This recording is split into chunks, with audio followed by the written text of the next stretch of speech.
I have watched 312 Earths End, and almost every time, the people living on them paid for the privilege of building the instrument of their own destruction. They gave it a medal. They put its face on the side of a city bus.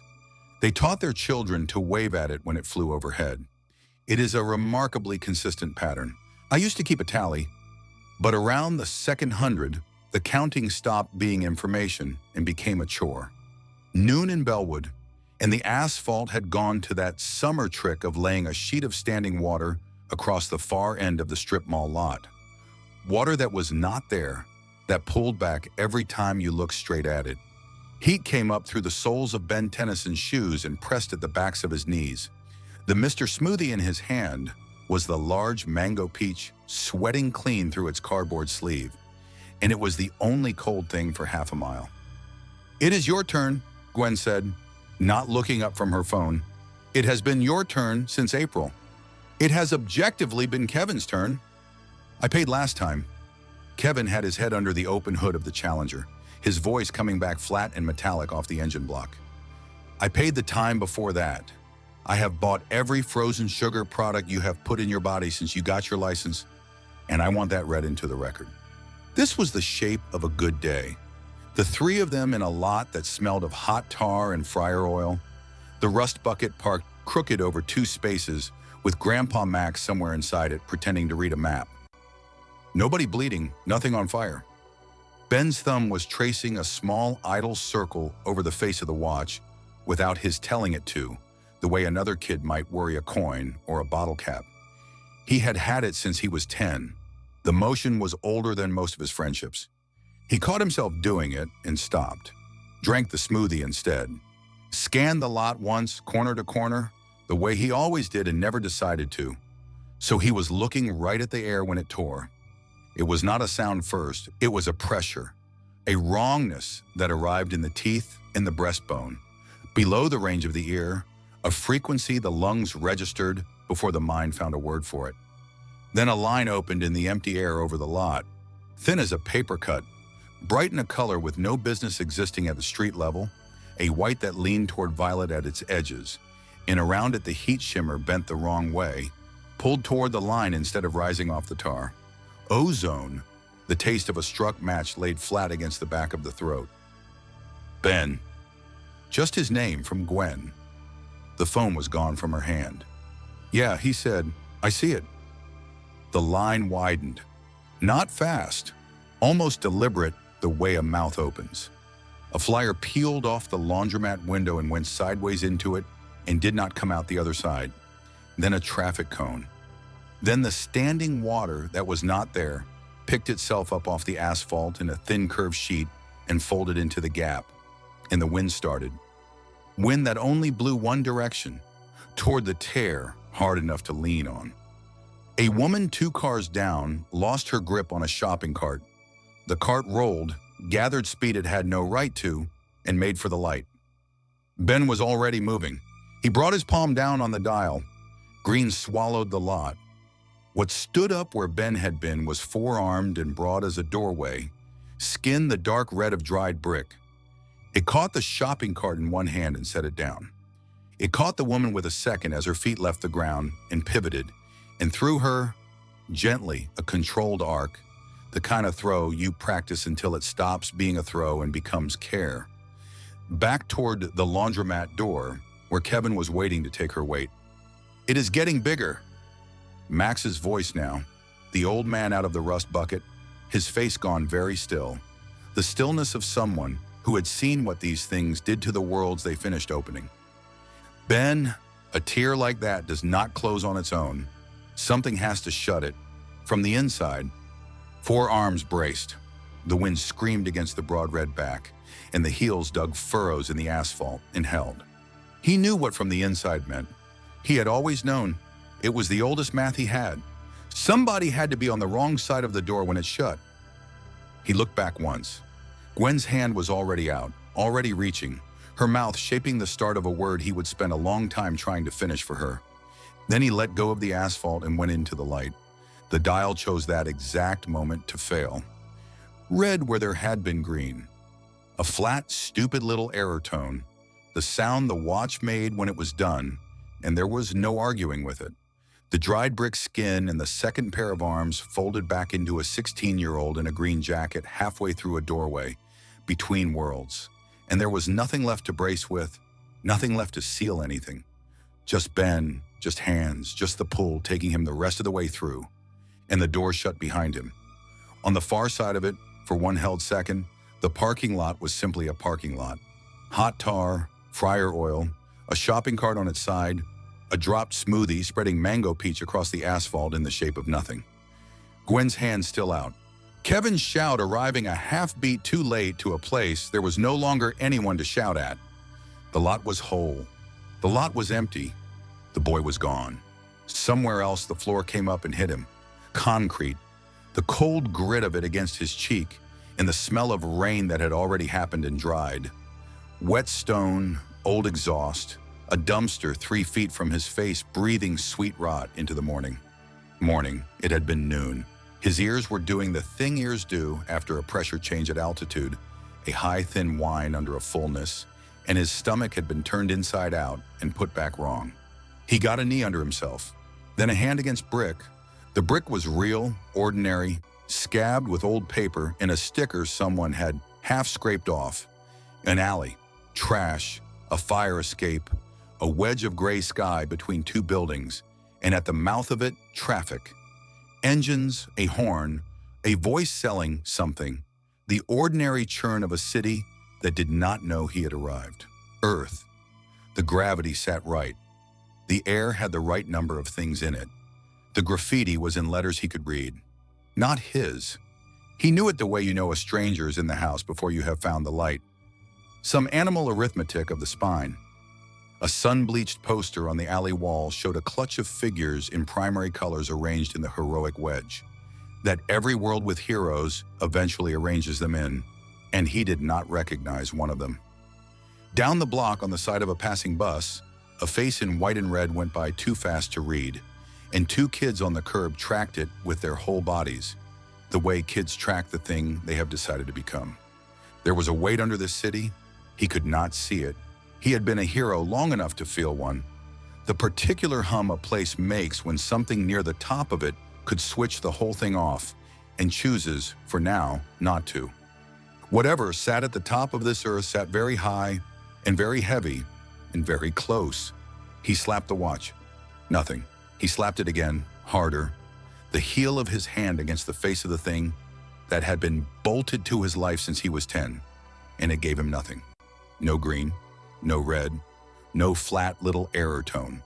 The dial was dark in a way it had never been dark. Dark like a window, with the house behind it gone, and his thumb found the old idle circle out of a decade of habit and traced it once across a surface that did not answer. His mouth had gone dry past the point of swallowing. Cortisol did its work in his gut and his hands, a cold flood. The body sounding an alarm the mind had not finished writing. He was 16 on the wrong earth. The door closed behind him, and the only thing that had ever made him more than a kid in a green jacket was a dead weight on his arm. He sat down in the alley, not because he decided to. Across that same gray city in a fast food kitchen that smelled of the exact frying oil Ben had been standing in an hour and a world ago, a different boy was learning that he could throw. His name was Mark Grayson, and he was bagging trash. Closing shift, paper hat, an apron printed with a cartoon cow that had been printed on too many aprons to mean anything. The dumpster behind the burger place had a lid that stuck and a smell that lived in your clothes, and Mark hauled the bag up over the rim two-handed, the way he had 100 times. The bag left his hands and did not come down. It went up, past the dumpster, past the lip of the roof, past the roof, into the gray, a small swinging black shape getting smaller, fast food garbage becoming a problem for air traffic control. Somewhere up there, faintly, it stopped being visible at all. He looked at his hands. He looked at the place in the sky where the bag had been. He laughed once, a short, disbelieving, terrified, delighted bark of a laugh. The laugh of a boy whose whole life had just changed shape in the space of a single chore. He had been waiting for this his entire life. His father was the one who had told him it would come. When the light went out of the windows, the kitchen was warm and yellow and full of his mother's cooking, and his father sat at the head of the table with his arms folded and an expression Mark had been trying to earn for 17 years finally aimed at him across the salad bowl. Pride. Open, unguarded pride. "It starts small," Nolan said. "A jar lid that comes off when it should not. A push too hard. Then one day you throw the garbage into orbit." The big man smiled and Debbie laughed, and the mustache lifted. And for a second, the strongest person on the planet was a dad at a dinner table, happy for his kid. For a second, the smile reached a certain width and stopped there, like a door at the end of its hinge. The warmth in the eyes stayed warm right at the surface. And then, underneath, where the light did not reach, something measured the boy across the table the way a man measures lumber. Counting the years until the small thing he had grown in this house would be large enough to be of use. It lasted no time at all.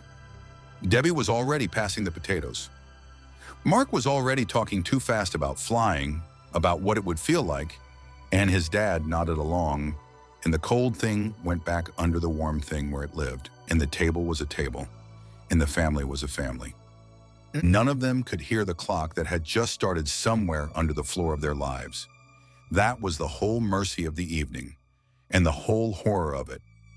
Ben spent his first full day in the new world being nobody, a sensation so foreign it took him hours to name. He had no money this earth recognized. He had no name anyone here had a reason to want. He was hungry in the specific, undramatic way the watch had let him forget for years, and he was sitting on a low wall outside a corner store, watching the light go amber across the rooftops, when a delivery truck jumped the curb half a block down. It was going to hit a man at the crosswalk. Ben was up and 3 steps in before he remembered, with a lurch, that being up and moving meant nothing now, that the math he had run 10,000 times ended this time in a kid with no hands worth anything getting there too late to do the one thing he was for. He did not have to. Something came off the opposite sidewalk fast and graceless and got between the truck and the man, and the truck folded against it like a can against a wall. And the man went down hard, but went down alive, and the something straightened up out of the wreckage as a kid. About Ben's age. T-shirt, no costume, no plan, holding one hand like he had heard it, staring at the crumpled grill in pure animal astonishment at his own existence. He had stopped the truck with his chest. He had also thrown the man halfway across the crosswalk doing it, and dented a parked car with the truck's hood, and he plainly had no idea how strong he was or where the edges of it were. Ben watched the kid try to apologize to the truck. "You are muscling it," Ben said. The kid looked up. "What?" "The save. You caught the truck and forgot the guy. You stopped the part that was not going to feel anything and threw the part that was." Ben nodded at the man who was sitting up now, swearing intact. "Lucky he bounced. You want to take the moving thing's energy out slow. Do not stack all of it into whoever you are saving. Otherwise, you are the second accident."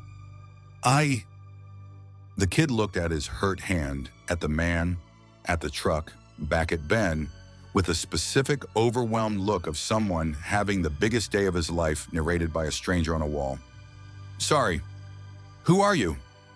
"Nobody, apparently." Ben stood, knees stiff, and got a last read on him. Brand new, no control, no fear yet. A flying Boy Scout starter kit with the shrink wrap still on. Every world grew at least one. "You did good, though," he added, because it was true, and because somebody should say it to the kid before this world taught him what it cost. "Bring the energy out slow next time?" No. He walked off into the amber light before the kid could ask anything else. He did not know the kid's name. He did not know whose son he was, or that he had just spent 5 minutes teaching a stranger the fundamentals of saving a life. While across town at that very hour, the boy's father finished something. The sirens started after dark. Not one. All of them. Every emergency frequency a city has, converging on a single point, and Ben followed the sound the way he had always followed it, on legs that could do nothing about whatever waited at the end, because not following it was a thing his body had never learned how to do. The end of it was a building, big, official, the clean kind of architecture a world builds to house the people it trusts to save it. Lights all over it now, red and blue strobing off glass, A perimeter of vehicles and tape and faces. And the faces were the first thing Ben read, because faces are always the first thing. First responders, grown professionals whose whole job was other people's worst days, standing too still, several of them not okay.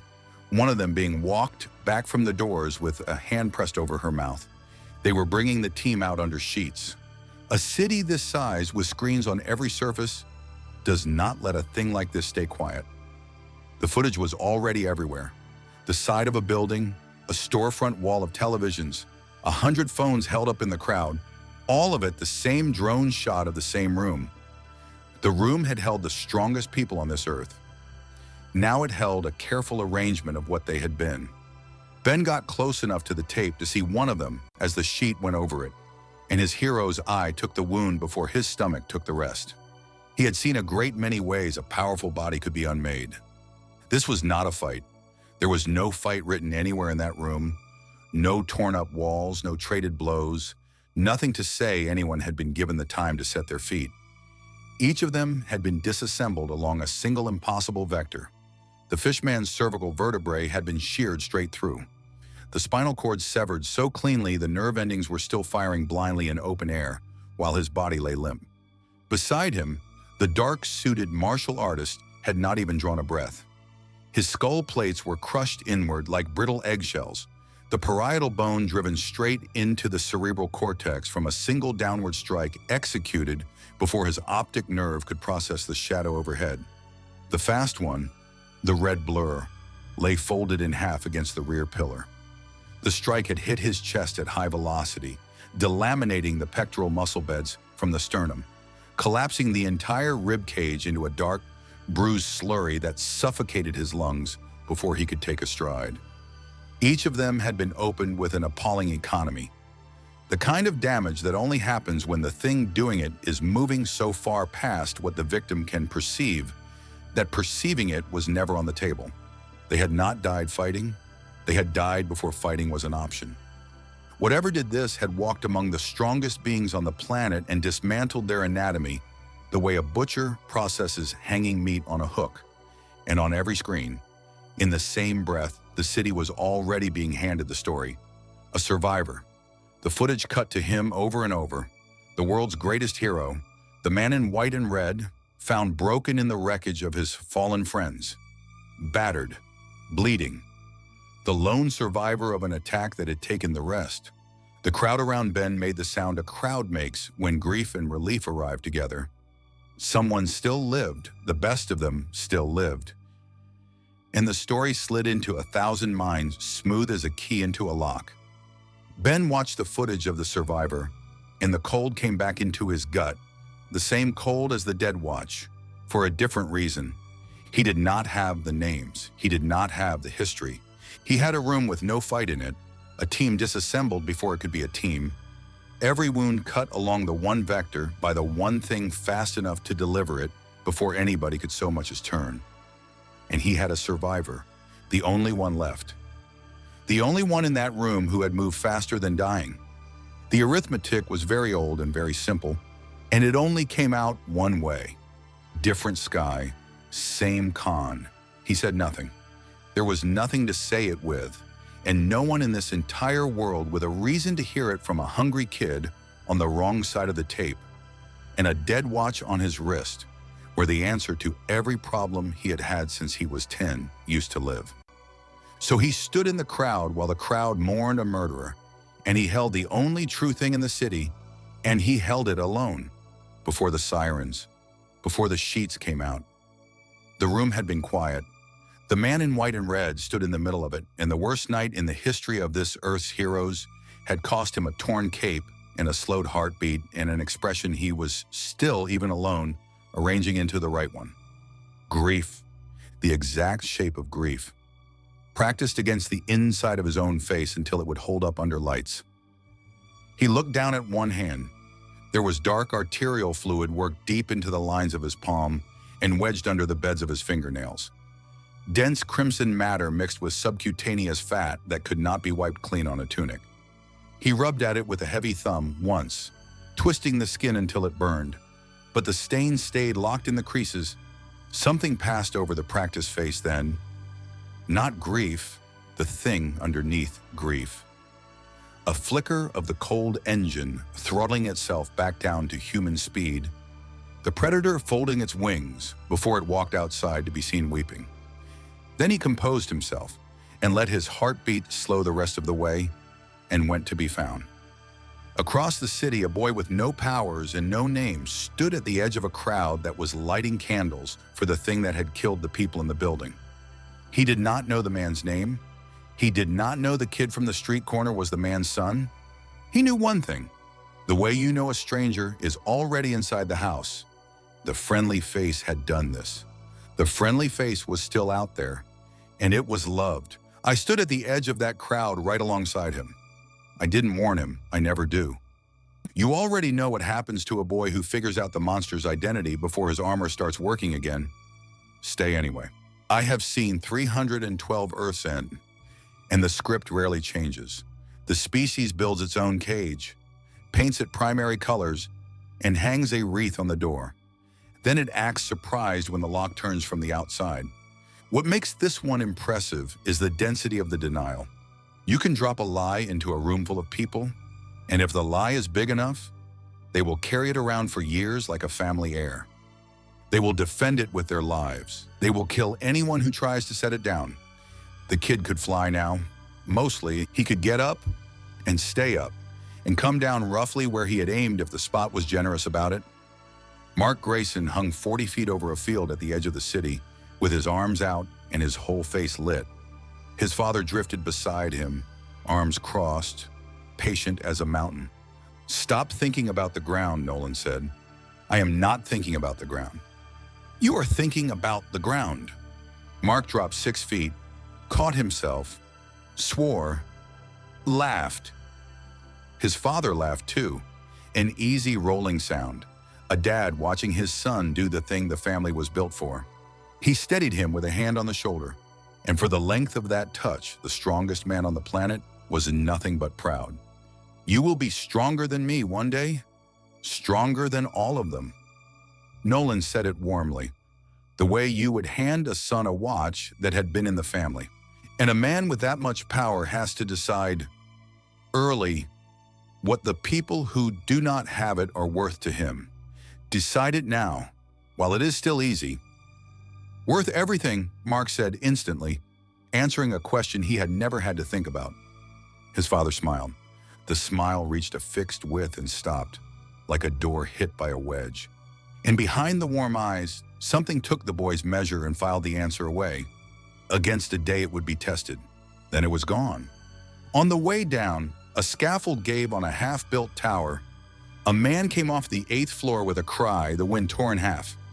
Nolan caught him before it finished, set him on concrete, steadied him by the elbow. The man babbled thanks, shaking, alive, a thermos still hooked to his belt, grabbing the hero's hand and pumping it. Omni-Man let him, and for one instant, looking down at the small, grateful, sweating creature attached to his hand, his face showed the thing it kept under the mustache. A flat, clean contempt. The patience of a man being licked by a dog he means to put down. Then it was a humble smile again, and he shook back once, a fraction too hard. Hard enough that the man winced and never knew why. Mark, landing, saw none of it. He was grinning at his dad. Across the city, Ben Tennyson was teaching the same kid the opposite lesson and did not know it. The new kid found him 3 days later, on the same low wall outside the same corner store, like a stray that had decided something. You, Mark said, truck guy, you knew stuff. I know lots of stuff. Ben did not look up from the smoothie he had panhandled the change for. Narrow it down. How to do it right. The saving. Mark sat without being asked, all knees and earnestness. I can do things now, big things. And every time I help, I break something. A guardrail, a guy's collarbone. You said bring the energy out slow, and it is the only thing anybody has said that actually helped. He paused. What is your name? Ben. Mark. He stuck out a hand. Ben shook it and noted, the way he noted everything, that the kid pulled his grip at the last second. Somebody had already taught him to be afraid of his own hands. "You got powers too?" Mark asked. "Is that why you know all this?" Ben thought about the dead weight on his wrist. 3 days dark. "Trust me," he said, with all the menace of a boy who could currently do nothing whatsoever. "You do not want to see what I turn into." So he taught him not power. Ben had none to teach, a fact he worked hard to keep off his face, but the craft. Read the whole scene before the threat, because the threat is never the dangerous part. The dangerous part is the 40 people behind it. Clear them first, always first. The save is the point. The punching is just how you get the room quiet enough to do it. Treat the falling thing like it is made of person, even when it is not. "You sound like you have done this forever," Mark said. "Since I was 10. The kid laughed, because it was obviously a joke. Ben let it stay one. He looked at this grinning idiot with brand new powers and no idea where their edges were, and felt with a lurch exactly how old 16 could get. He had been this, precisely this, in a forest, with a watch he did not understand and a grandfather telling him to slow down. He was the old hand now. Nobody had asked him to be. And here was the stone in his mouth. He had stood at the tape and read the bodies. One vector, no fight. A team killed before it could be a team. He had watched the city light candles for the survivor, and the math came out one way only. The beloved man in white and red had done it.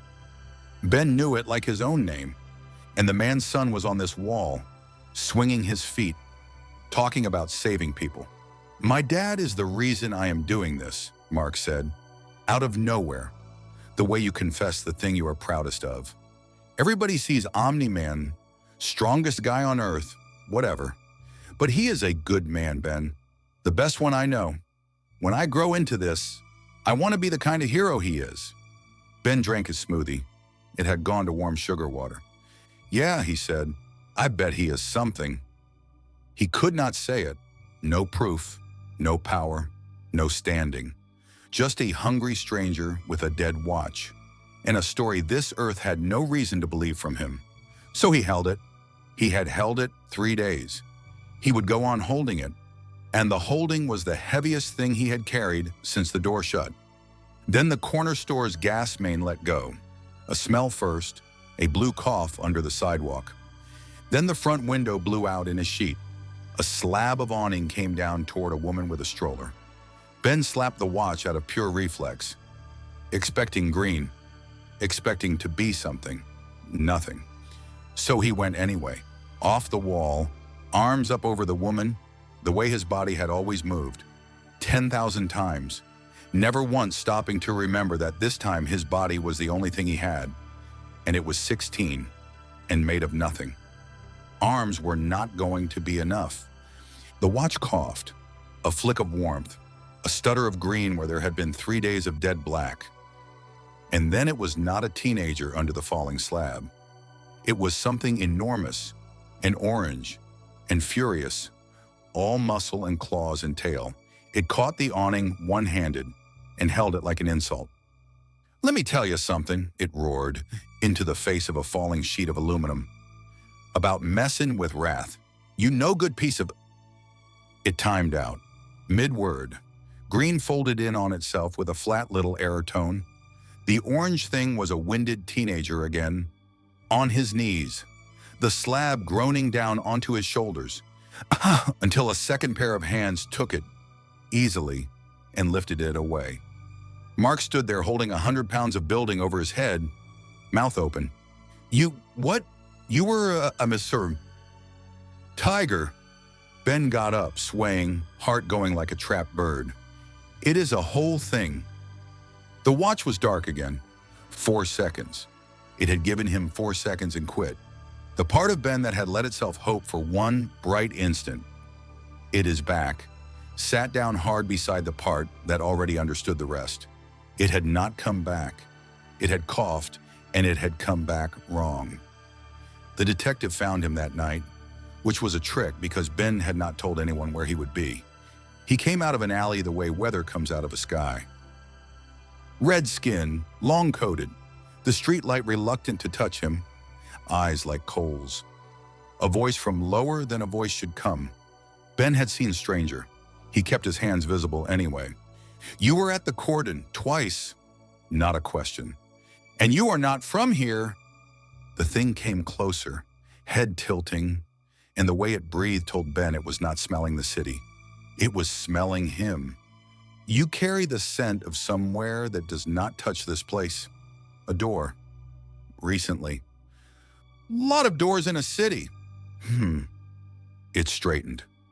The thing that killed the protectors of this world carries it too. The scent of elsewhere. Clothes. The coal eyes slid off Ben, out over the rooftops, toward a part of the city where a beloved man slept in a warm house. Very close, wearing a face this world trusts. Two creatures on this earth now knew the survivor was the killer. And this one, Ben understood with a cold drop. Half thought the door it could smell on the boy made the boy a suspect too. You should leave, Darkblood said, almost gently, before this world decides a stranger is easier to hang than a hero. Then he was weather again, gone, and Ben stood alone with a half-heard name and a confirmation he had not wanted. Under the city, in a room that did not officially exist, a man named Cecil Stedman watched a frozen frame of a teenage boy and chewed an unlit cigar to paste. Run him again.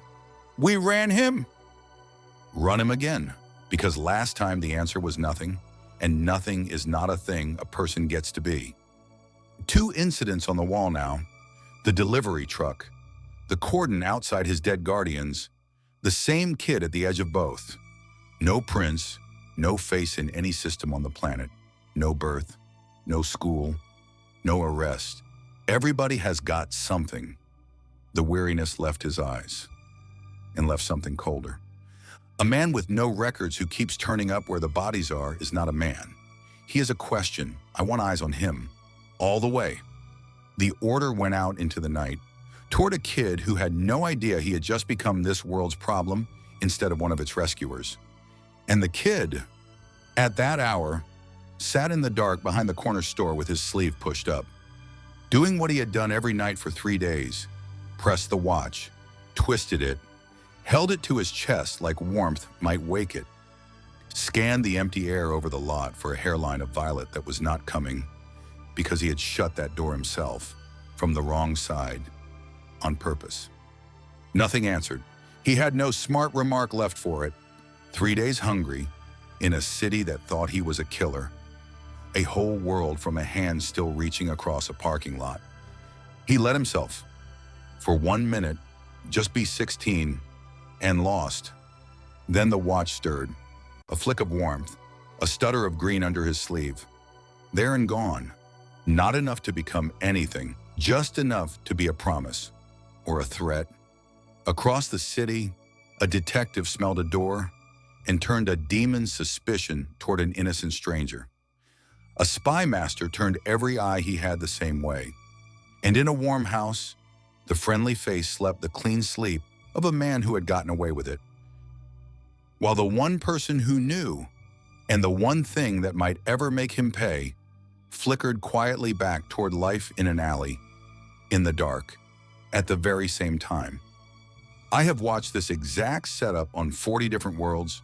The spy master builds a net, the detective follows a scent, and the murderer sits at a dinner table passing the salt. They always think they have time. They never have time. I have seen 312 Earths end, and the script rarely changes. The universe does not send a memo before it tears down the set. It simply lets the actors keep reciting their lines, right up until the floor gives out. The small green-skinned ones call themselves the Vram, or they did before they spent 40 generations in the dark between worlds, learning how to forge alloy out of spite. Time moves differently in the space between doors. You send a scouting party through.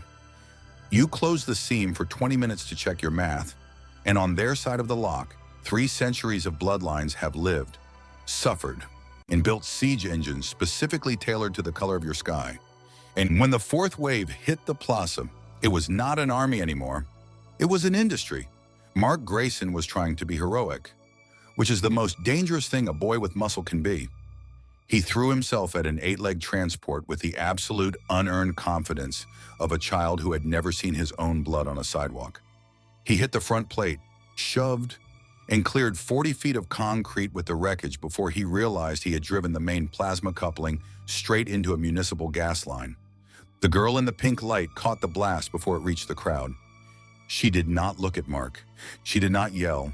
Her face had the flat, gray look of a person who had spent 4 hours doing basic arithmetic while surrounded by children playing tag with grenades. "Left," the drone said. The voice came from a smooth chrome head mounted to a torso that moved like a pendulum. No waste, no heat, no breath. "The secondary unit is deploying kinetic suppressors. Mark, if you hit them, you will break your forearms. Step back." "I can take them," Mark panted. He was bleeding from the ear. A small thing, a human thing. "My dad said..." "Your father is not here," the drone said. Its optics did not shift as 3 Vram shock troops came over the lip of the fountain. "And your structural integrity is declining." Ben Tennyson did not have a father who could move mountains. He had a grandfather who had taught him how to double wrap a sprained wrist with duct tape and a watch that currently looked like a burnt coin.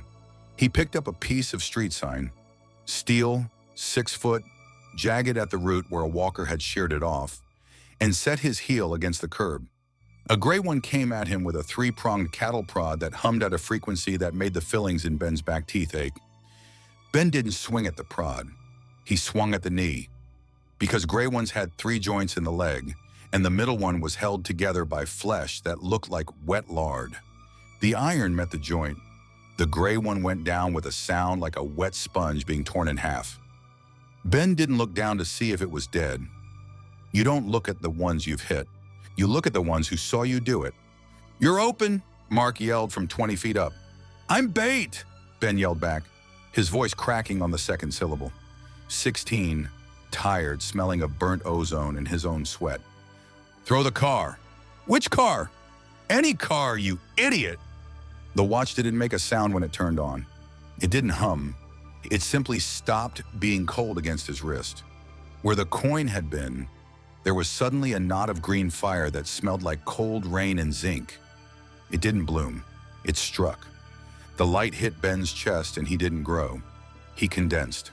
The thing that stood up out of the green flash was 6 inches shorter than Ben, broad as a safe and covered in yellow fur that looked like wire scrapings. It had 2 black blades where its thumbs should have been and no mouth to speak of. Only a slit that leaked steam every time its ribs heaved. "Let me tell you something. You overgrown pocket watch," the orange thing howled, its voice like 2 gravel trucks colliding in a small tunnel. Wrath was busy. Wrath was having a moment. Wrath does not like being called up for pesticide duty. A walker turned its main ordnance, 2 barrels the size of sewer pipes, directly at the yellow shape. Wrath didn't dodge. He didn't use the street sign. He leapt, 8 feet straight up into the light, caught the left barrel with both hands, and bit the glass targeting lens off the top. The explosion took out 3 streetlights. When the smoke cleared, the yellow thing was sitting on the walker's neck, tearing wires out of the control box with its teeth and spitting them into the gutter while the machine walked in circles like a chicken with its head off. Is he okay?" the pink light girl asked, hovering 3 inches above a pile of rubble. "No," the drone said, its lensed eye tracking the yellow thing as it threw a 2-ton diesel generator into a group of 4 shock troops. "He is extremely effective, but he is not okay." The machine that came through the final gate did not have wheels. It had legs like church pillars and a central core that glowed with the greasy violet light of matter being turned into noise. It was 30 stories tall, and every time it took a step, the water in the toilets 3 miles away jumped an inch out of the bowls. The pink light girl tried to wedge a shield under its lead foot. The shield didn't break. The light simply turned into heat and melted the asphalt beneath her, dropping her to her knees while her nose began to leak dark red onto her collar. Mark hit the chest plate at Mach 2. The sound was like a church bell being hit with a sledgehammer. But the machine didn't tilt. It reached up with a hand that had 9 joints and swatted him into the 3rd floor of a parking garage. Ben was on the ground. The orange fur was gone. He was 16 again. His knees shaking so hard he had to lean against a light pole to keep from dropping into the glass. The watch was dull, not black, but the dead gray of a stove eye after the gas is cut. "Ben," Mark croaked, crawling out of the dust 40 feet away. One of his boots was gone, his cape was half burnt. "Ben, do the big one." "It's cold," Ben said. His mouth tasted of iron. "It gave me the cat. It doesn't have the big one." "It has to," Mark said. He was crying, though he would have fought anyone who said so later. "My dad isn't here, Ben. He's out of town. He's in Europe. He can't get here in time." Ben looked at the 30-story pillar of iron. He looked at his own wrist. He didn't hit the dial with his hand this time. He hit it with his forehead, hard enough to split the skin over his left eye. "Come on," he whispered to the steel. "Just once. Don't be a toy. Don't be a bad joke. Just once." The watch didn't roar. It clicked. It was a small, dry sound. The sound of a latch dropping into a groove. The red giant didn't take up space in the plaza. It replaced the plaza. The white and red skin wasn't metal and it wasn't meat. It was the density of a star that had decided to wear a suit. When the cathedral machine fired its main beam, a river of purple fire that should have turned 3 blocks of Manhattan into glass, the beam hit the giant's chin and simply stopped. It didn't splash. It didn't scatter. The light died against the white skin like grease dropped on cold iron. The giant looked down. Its eyes were 2 blue windows into a room where nothing had ever been broken. He raised one arm, slow, heavy, with the unhurried precision of an iron beam being swung by a crane, and laid its palm against the side of the machine's head. He didn't squeeze. He didn't punch. He simply let the weight of what he was exist in the same place the machine was trying to stand. The metal didn't crumple. It liquefied under the static load. The 30-story dreadnought went down like a sack of wet salt, its legs snapping at the pins, its core going dark with a long, wet sigh that smelled of scorched solder.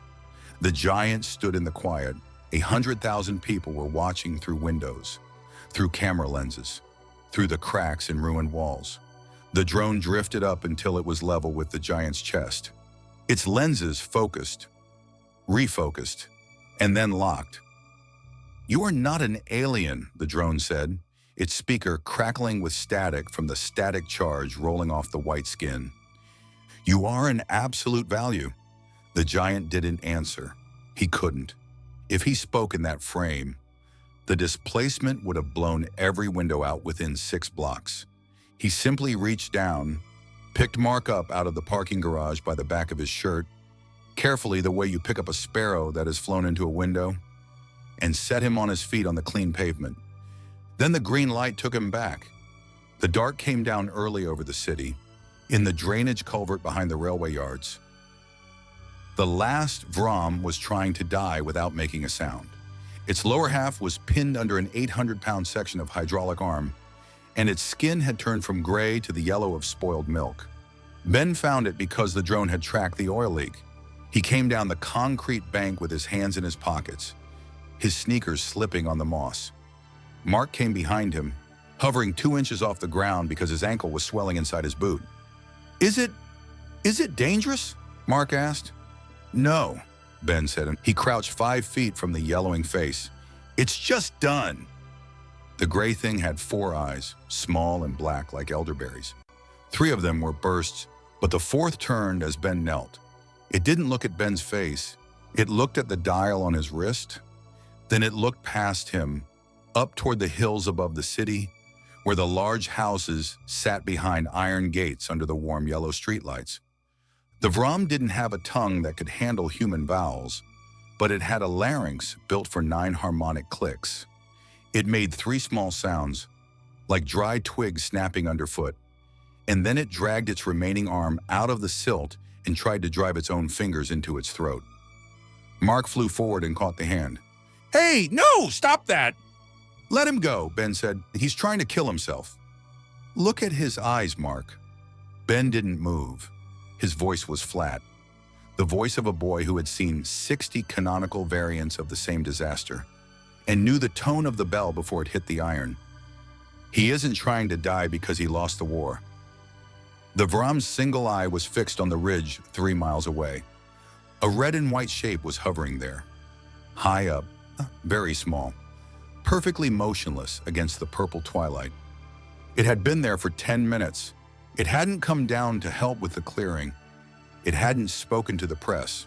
It was just watching. The alien made one more click, a thin, wet rattle that sounded like a door, and then its eye went film white and its neck gave up. Mark dropped the gray hand back into the mud. He rubbed his wrists, looking up at the sky where his father was a tiny red dot against the first stars. "He was just scared," Mark said, trying to find the bottom of it. "He saw you turn into that giant thing, and he knew they were done." Ben stood up. He didn't look at the sky. He looked at the 4 shallow grooves his own sneakers had left in the mud while he was watching the boy's face. "Yeah," Ben said. "That must be what it was. I have seen 312 Earth's End. The spy master in the room under the mountain thinks he has the boy in a box because he has 64 cameras focused on his sneakers. The detective with the red skin thinks he has the killer cornered because he can smell the lime juice scent of a universe that doesn't belong here. They are both wrong. The boy with the dead watch is the only thing on this planet that weighs enough to drop the scale, and he is currently sitting on a cold curb eating a 79-cent ice pop while the strongest man in the world decides whether to break his neck from behind or wait until his son is out of the room. They never have time. They always think they do. I have seen 312 Earth's End, and the script rarely changes. The end does not arrive with a fanfare or a herald in a shiny cape. It arrives in a quiet kitchen when a woman turns over a piece of cloth, or on a dead planet where 2 boys sit looking at a blue dot that lies to both of them. The blue dot sits in the black sky like a dropped marble. You could hide it behind your thumb if you held your arm straight out. From 60 million miles up, you cannot see the blood on the suits, or the cameras in the light poles, or the dead aliens rotting in the culverts. You only see the blue and the white and the clean silence of a place that hasn't realized it is already dead. The sky over Mars is the wrong color to die under, and the 3 astronauts had been learning that the slow way for the better part of a day when 2 boys came down out of it. One of them simply flew, arms out, jacket snapping, a teenager treating 140 million miles of nothing like a long, cold swim. The other had crossed most of the dark, folded into the first one's slipstream in a single held breath. And the instant the rust-colored dust rose up to meet them, he brought his palm down on the watch and stopped being cargo. What peeled off into the thin wind was flat and red and shaped like a kite with grievances. And it caught the little air Mars had and turned a fall into a glide. "Note for the file," it said, banking, still in Ben's voice. "This one flies in space. Good to find out which of you does that before you find out the other way." Mark dropped in beside him, frost burning off his shoulders. "You had a list of which of your guys survived space, and you didn't check it before we left." "I checked it on the way." Ben, we were in space. And here we both are." The red kite tipped a wing. "It's a whole thing." That was the last easy thing said for a while. The survivors were dug into a cracked habitat half swallowed by a dune. 3 of them rationing a kind of hope that runs out faster than oxygen. They were not the problem. The problem lived under the planet, and it came up into the airlock light the way rot comes up through floorboards. They were boneless, and many, and the wrong kind of eager.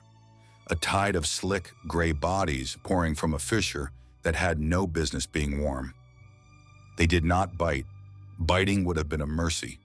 The first one reached the nearest astronaut, went up the back of his suit, and found the soft hollow at the base of his skull. and the man's own body turned on him before the boys could cross the floor.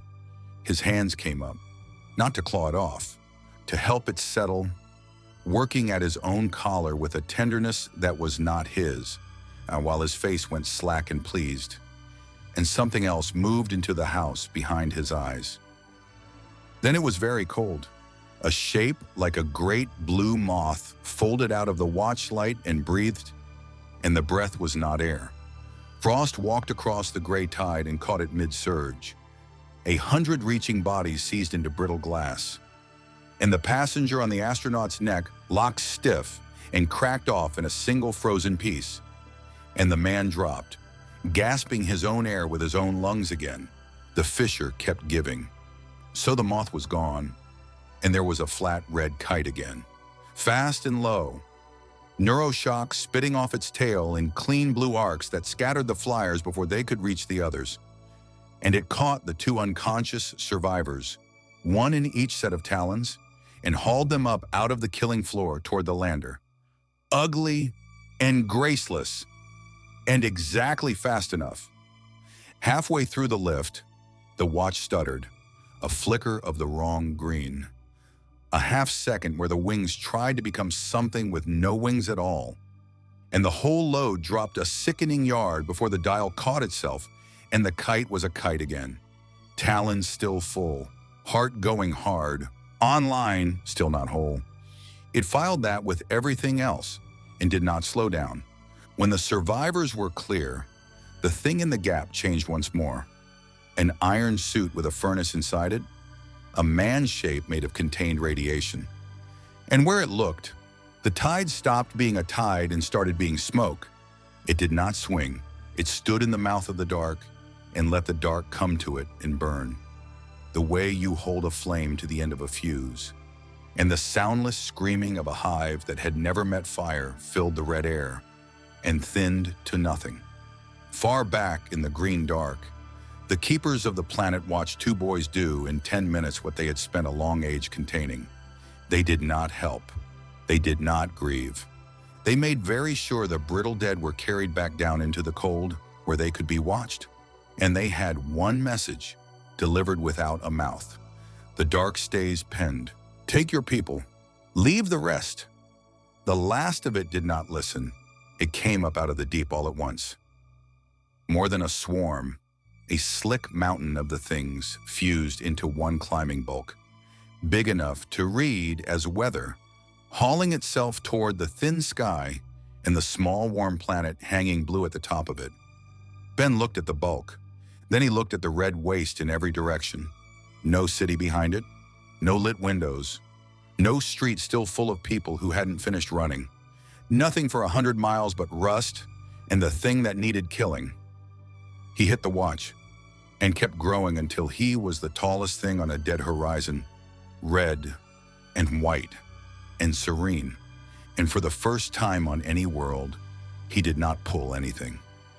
The forearms crossed, the light gathered, the way it had wanted to gather over a courthouse and a dreadnought and 100 lit windows. And this time there was nothing under it worth saving. So it came down, a clean white line out of the wrong-colored sky. The climbing mountain stopped being a shape that meant anything, and the waste drank what was left. And down in the green dark, the keepers felt an enemy they could not have killed in 1,000 years simply end in a second. The giant lowered its arms over an empty world. The one place wide enough to let him be everything he was the one place with nothing in it left to be it for. After the dust settled and the boys settled with it, the survivors slept the chemical sleep of the rescued in the patched habitat, and the 2 of them sat at a cracked viewport with the long Martian night coming down and watched the small blue thing hang in the black. "That's home," Mark said. "The way you say it when home is a marble you could hide behind a thumb. From here it's just that." Ben looked at the blue marble for a long time. It was the wrong one. It was the right size and the right color, and it sat in the right place in the dark, and a boy 2 planets out could be forgiven for calling it home. Except the home Ben meant was not on that marble at all. His Earth had a Bellwood on it, a strip mall lot, a smoothie going to warm sugar on hot tar, and a hand still reaching across that lot for a kid who'd stepped through a door and pulled it shut from the wrong side. That Earth was not in this sky. It was not in any sky he could fly to. There was no shape in the watch with a wing wide enough to reach it, and there never would be. His thumb went around the face of the dial, the old circle, 10,000 times traced, and the watch sat warm and working and perfectly useless against the only distance that mattered. He didn't make a joke. He had been the old hand for weeks now, the one who read the room and led with the frame and taught a grieving city's newest kid to bring the energy out slow. And for the length of that long red night, he was just 16, a whole reality from everyone who had ever known his name, looking at a planet that wore his home's face and was not his home. Mark, who did not have the words and was wise enough not to reach for them, sat with him and did not fill the silence. It was the kindest thing anyone had done for Ben since the door shut. The blue marble in the Martian night was the same world where, at that hour, a woman stood in her own kitchen and began, very quietly, to come apart. Debbie Grayson had not gone looking for anything. That was the part she would keep returning to. She had only been doing the wash. The suit had come home from the night of the worst thing sealed in a bag, the way such things do. And it had sat in the back of a closet because there is no good drawer for the costume your husband bled in the night all his friends died. She took it out to clean it because cleaning is a thing the hands can do when the rest of you can't, and she found the blood. There was a great deal of it. It had gotten down into the creases and the seams and the beds of the clasps, worked deep the way blood works deep when there is time and pressure and no hurry at all to wash it away. She stood at the sink, turning the white and red of it slowly under the light. And the thing about Debbie Grayson was that she had been married to the strongest man on the planet for 18 years and was not, and had never been, a stupid woman. She did not say anything, and there was no thought she could have printed into words. There was only the suit and the angle of the blood and a stillness coming over her that was not calm.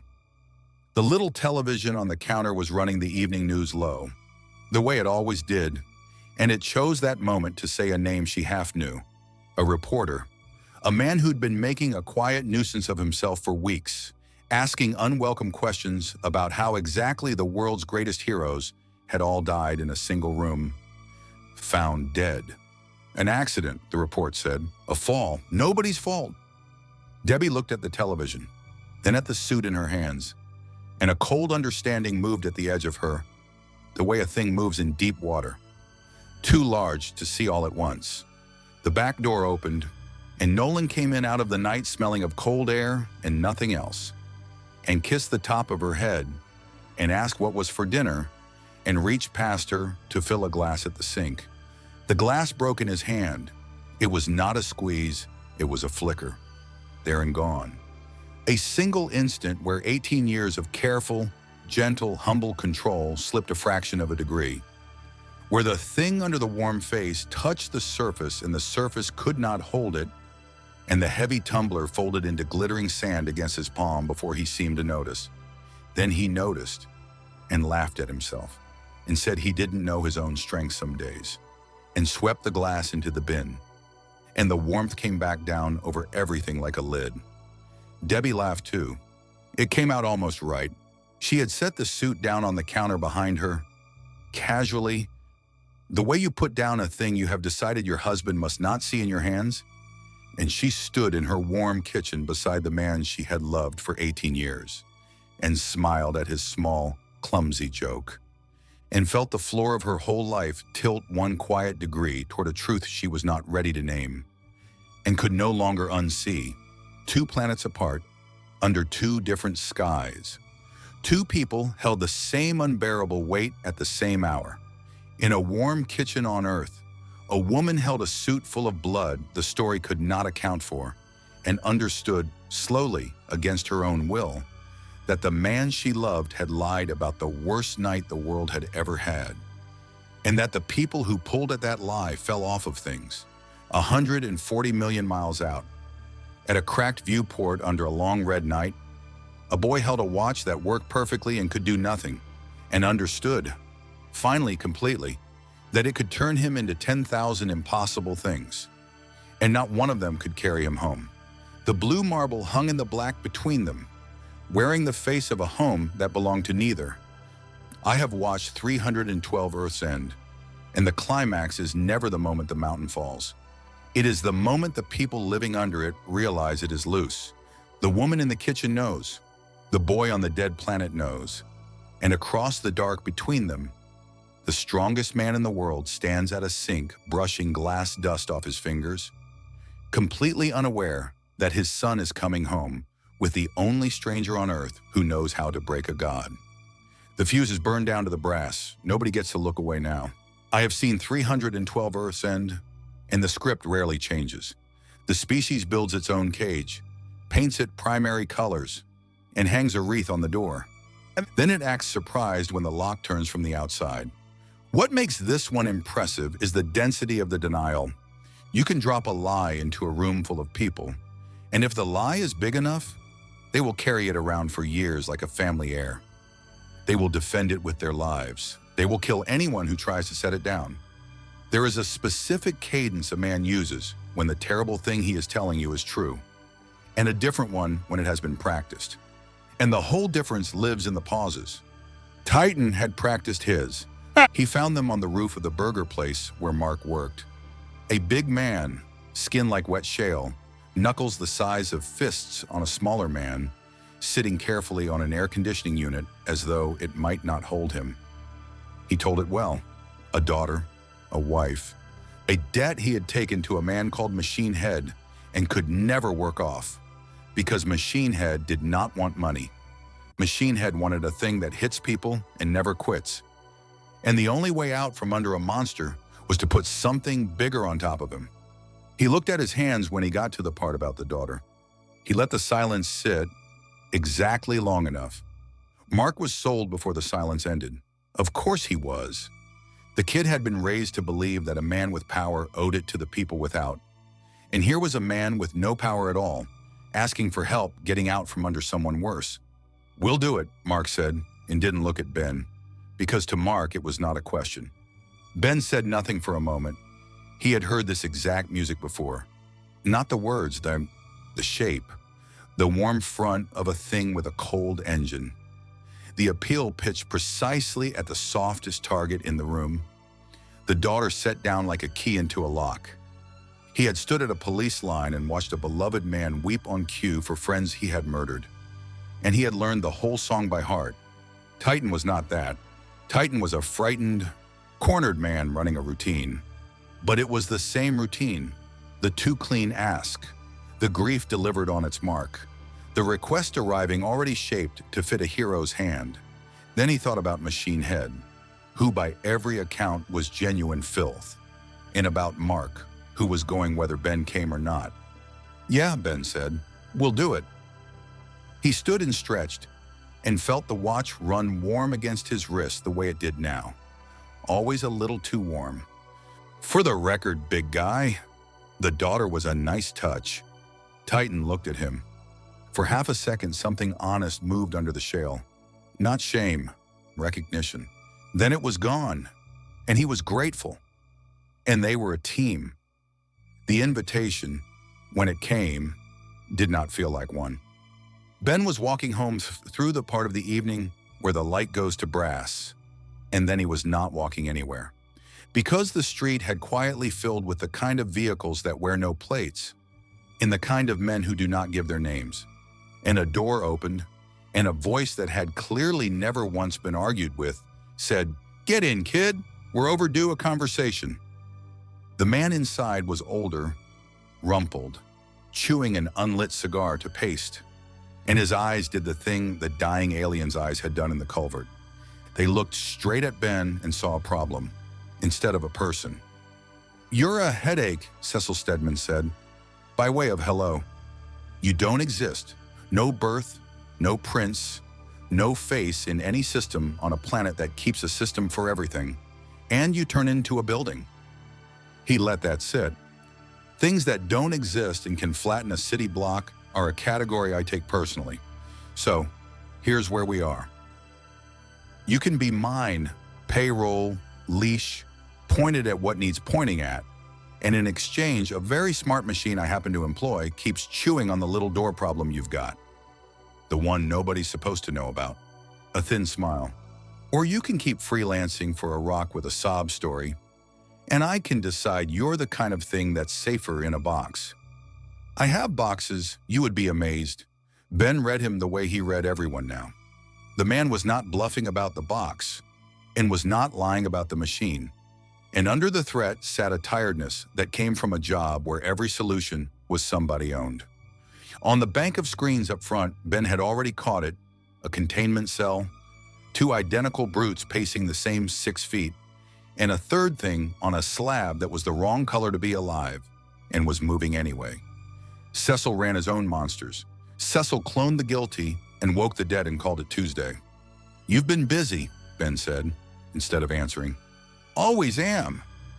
Cecil followed his gaze without a flicker. "Dirty world. Somebody cleans it. You want to help clean it, or find out what it does to people who won't?" "I'll think about it." "Don't think long." The door opened on its own. "People who keep me waiting tend to end up standing somewhere I needed an explosion." Across the city, in a house with the lights on, a different kind of power sat down to dinner and tried to remember how. Debbie Grayson had gotten good these last weeks at being a woman who had not found a suit full of blood. She set the table. She asked about Mark's day. She did not look too long at her husband's hands, and Nolan, who had spent 18 years being the most patient man on earth because patience was the disguise, was finding the disguise heavy. It showed in small things. The beat of delay before he answered her now, as if the question had to travel a long way down to reach the part of him that still bothered with answers. The way his attention kept sliding off the warm, small room towards something enormous and elsewhere. She watched him butter bread with hands that could fold a car, and she watched the smile arrive when she said something meant to be light. And it came up and reached a certain width and stopped there, a door at the end of its hinge. Behind it, for just a moment, sat a flat and patient boredom, the look of a man enduring a very long meal among people he had begun to find small. "Long day?" she asked, and kept her voice line flat and even, because she had learned that her voice had to be even now. "They're all long." And then, quietly, almost to himself, with an edge she had never once heard in 18 years, "You have no idea how long." The bread plate creaked under his thumb, not bragging, just complaining. He noticed and set it down, and the warmth came back over his face like a lid lowered onto a pot. But it had come too slow this time, a half-second too slow, and they both knew she had seen under it, and they both pretended she had not. Debbie smiled back, and it came out almost right, and the fear that had been moving at the edge of her for weeks walked the rest of the way into the room and sat down at the table and stayed. Machine had kept his empire in a tower with his name on it, which told you most of what you needed to know about Machine Head. They went in after midnight, up through a service core, Titan tearing the doors that needed tearing, Mark handling the ones that needed handling, Ben handling everything in between. First as 4 arms, then a streak of blue too quick for the cameras, then a wall of green crystal that the first wave of hired guns emptied their magazines into to no effect whatsoever. The crime war is a loud, stupid, winnable kind of fight when the other side is only men with money. And for a while it was almost fun. Mark had brought 2 of the local kids, the pink geometry girl, steady and surgical, and the detonation kid, who had appointed himself the night's narrator. "Okay, watch this. I've been working on a thing." He vaulted a railing, winding a fistful of overcharged ruin back at a security door. 3, 2, a crystal fist went through the door first.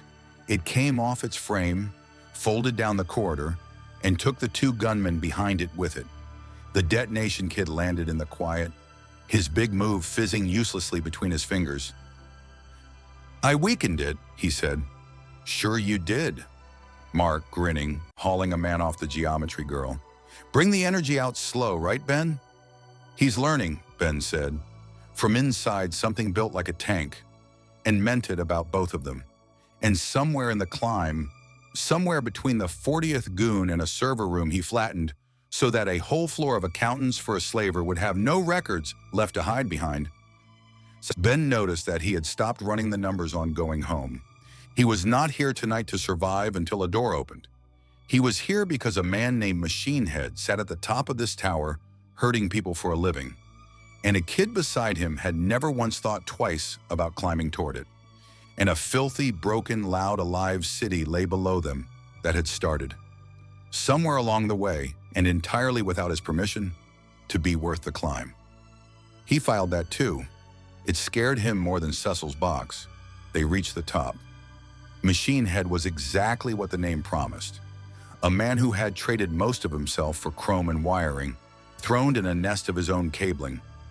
And he was not afraid, which was the first wrong note. The flying brat and the rock with a grudge, he said, the words coming out of a speaker where a jaw used to be. And a thing in a costume I don't recognize. A sound came out of him that might have been a laugh. You came up all those stairs. You really should have asked who I keep on the top floor. The dark behind the throne moved, and then it stopped being dark, because something was standing in it. It came forward without hurry, and the floor took its weight like an apology. 9 feet, easily. Broad as a doorway, sheathed in fur the color of dried blood, and armor that had been worn rather than displayed, dented, scored, earned. It carried a mace it plainly did not need. It looked at the three of them the way a scholar looks at a footnote. And when it spoke, the voice was low and courteous and old, and the voice of a thing that had crossed a great many worlds and grown tired of how easily they broke. Machine Head, it said, without turning, offered me payment. I told him I have no use for payment. A pause while it studied them. The rock, the boy, the thing in the costume, weighing each in turn and finding each one wanting. I came for the rumor of a worthy death. Strength that fell out of the sky, they told me.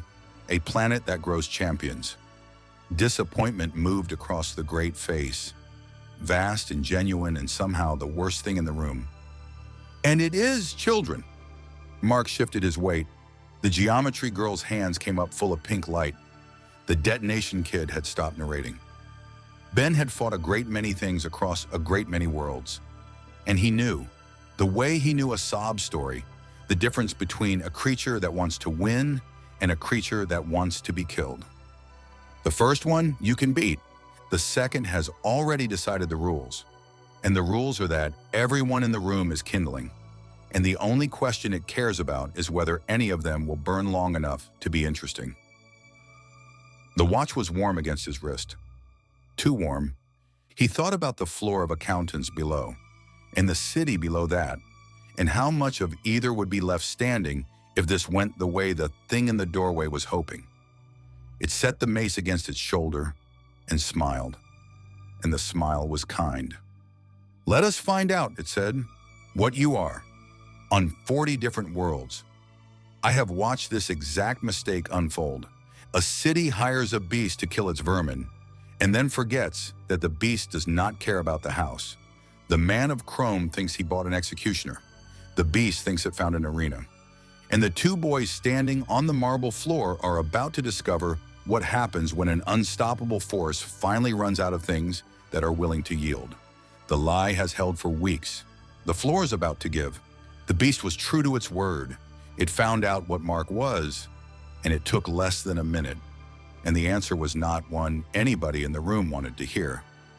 Mark went in the way he had been raised to, fast, head on, the whole of himself behind the first punch. Because his father's creed was that you finished a thing before it could become a tragedy. The punch landed clean on the armored jaw, a blow that had put a war walker through a wall a week ago. And the great head turned a few degrees with the force of it. The beast rolled its jaw and regarded the boy with something close to interest. That, it said, I felt. It sounded pleased. The way a man is pleased to find the water deeper than he expected. Again!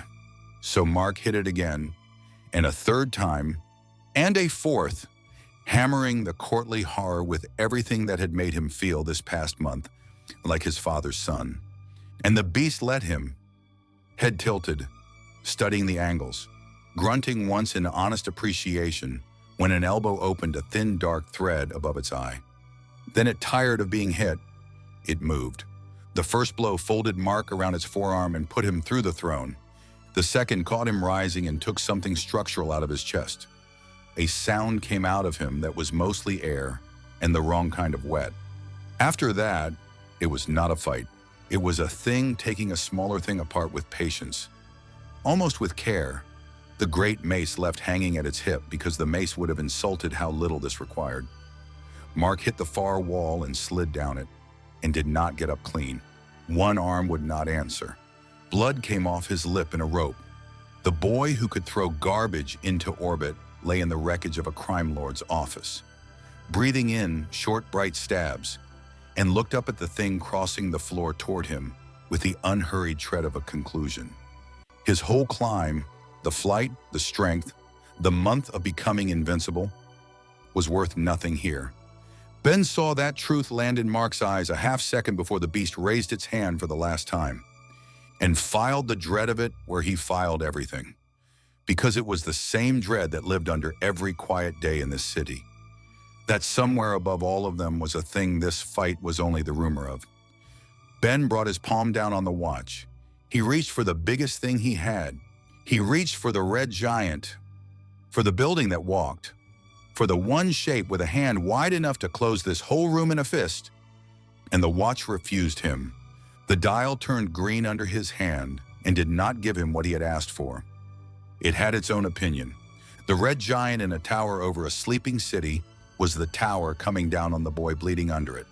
And some cold judgment buried in the device knew that, the way it had always known more than it said. It looked at the thing across the room, at 9 feet of fur and earned armor and patient appetite, and it decided on its own that this one was worth answering in kind. It reached out across the air and took something from the beast, a pattern, a blueprint of what the beast was made of. Then it gave that blueprint back to Ben and made it more. What rose up out of a 16-year-old where the green light had been was the same shape as the thing across the room, and the same scale, and then a half step past it, broader through the shoulder, fur the color of a deeper wound, built from the beast's own template and pushed one rung above its source. The watch had looked at a creature that killed gods and judged it worth its full attention. That was a kind of respect, and Ben had never once seen the machine pay it. He put himself between the beast and Mark, and he was, for the first time, big enough to mean it. The room went quiet. Behind him dimly, the rest of the night went on. A girl in pink light already dragging Mark clear by his good arm, folding a barrier between his body and the fight. The detonation kid and the one who was suddenly several somewhere below, keeping a tower's worth of hired guns off the stairs. The building itself beginning the long structural argument it would lose. Dust sifting from the ceiling in slow curtains. Ben registered all of it and set it aside. There was only the thing in front of him, and the thing in front of him had stopped looking bored. It looked instead like a man who has heard a sound he had stopped believing he would ever hear again. "Oh," said the beast, very softly. The great courtly face changed, and what came into it was not contempt and was not hunger. It was joy. "Oh, at last!" Then they hit each other, and the floor stopped being a reliable place to stand. The first exchange put both of them through a load-bearing wall and out into the open air of the floor below, and they took it apart on the way down. This was not the patient dismantling of Mark. This was two creatures of the same weight discovering each other, blow for blow, neither able to take the other apart at leisure, both having to work, and the beast laughed while it did it, a low, rolling delight, parrying a strike that would have leveled a building, and answering with one Ben caught on crossed forearms and felt all the way to the root of his spine. 1,000 worlds, the beast said, driving him back through a row of columns. And 1,000 champions, and every one of them broke too soon. A blow Ben slipped, a blow Ben did not. Do you know what it is to be the strongest thing in every room you have ever entered? To win, and never once be tested? It caught him by the throat and threw him the length of the floor. It is the loneliest thing in creation. Ben hit a girder, took it down with him, came up out of the rubble, and because fear had always come out of him as his mouth, said, "Buddy, you and me are gonna need to talk about your coping mechanisms." The beast grinned and came on. For a stretch, Ben gave back as good as he got. 2 beast warriors trading ruin in a building dying around them.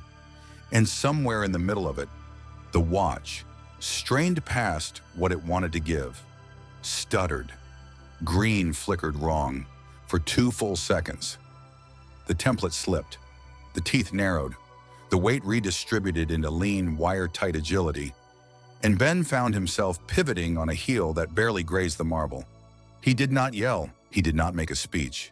He shifted his balance inside the glitch, used the momentum to slip under a fist that would have torn a street open, and scraped 2 claws clean down the side of the creature's neck. Then the watch caught itself. The primary beast form surged back, mid-strike, mid-step, and the duel resumed as though it had never broken, and the beast threw back its head and roared with a laughter that was pure, astonished happiness. "Magnificent," it said.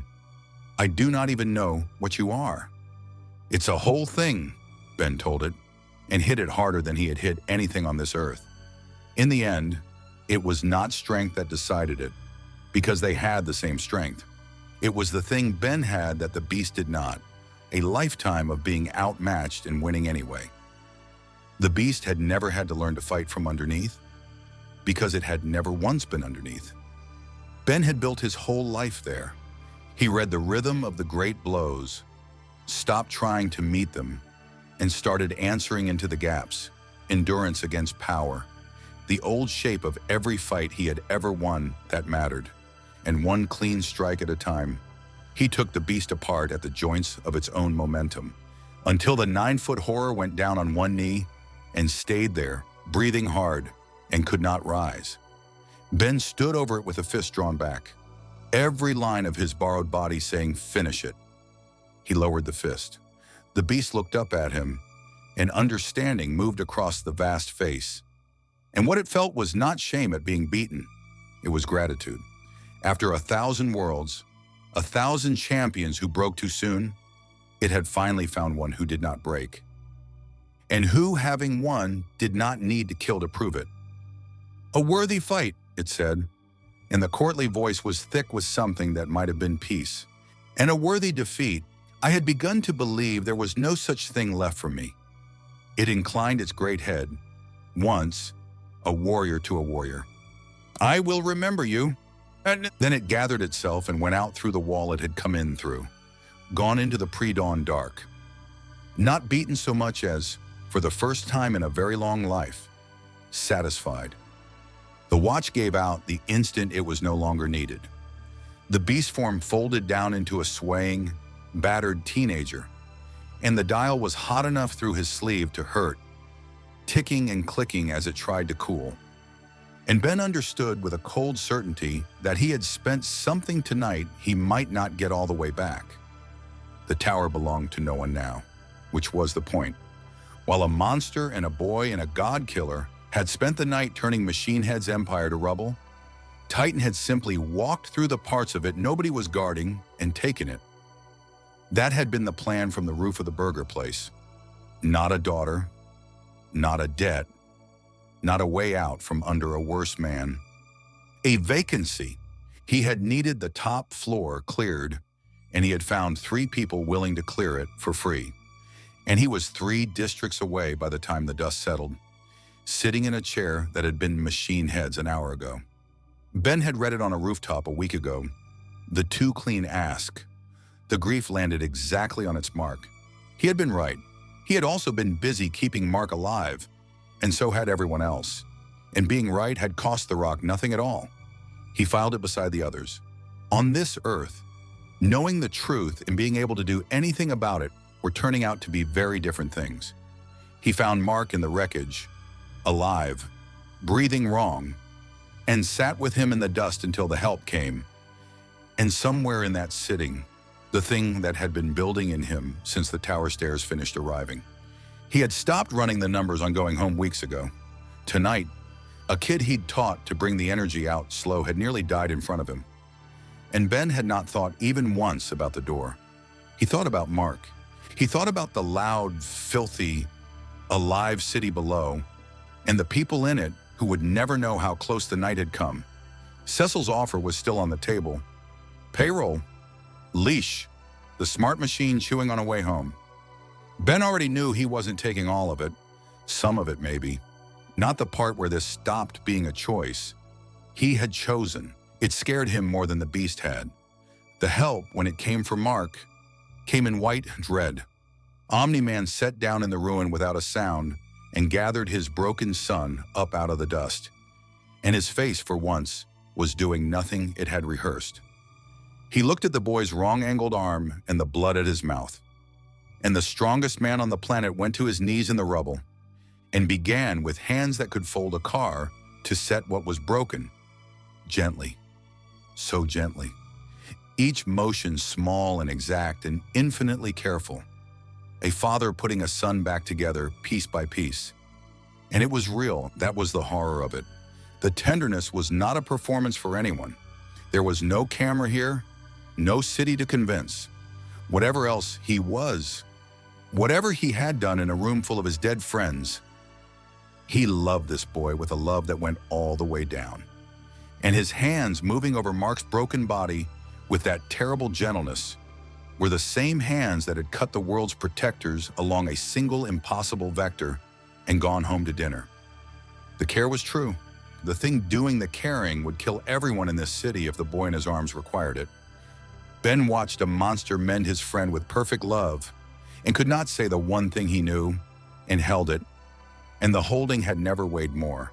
Above the city, in a room that did not officially exist, a man who had watched the whole night through other people's cameras sat very still. Cecil Stedman had seen the beast nearly kill 3 of them.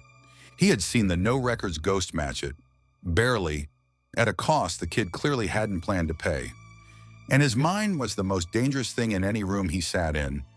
Did the arithmetic he had been refusing to do for weeks. If that courtly nightmare that crossed worlds for sport, was something they could only just survive, with a god-tier shapeshifter throwing everything he had at it, and then what about the thing that was stronger than the beast? The thing already here, the one who had walked out of a room full of the strongest people on Earth. All of them opened along the same impossible angle. The only survivor, beloved, untouched. The cigar came out of his mouth and stayed out. He had spent weeks looking at the wrong stranger. He looked now at the right one, at a frozen frame of a man in white and red, descending into the ruin to cradle a broken boy. And he understood, all at once, exactly where to look, and exactly how little he could do about it. "Oh," Cecil said, to the empty room, in a voice gone very quiet.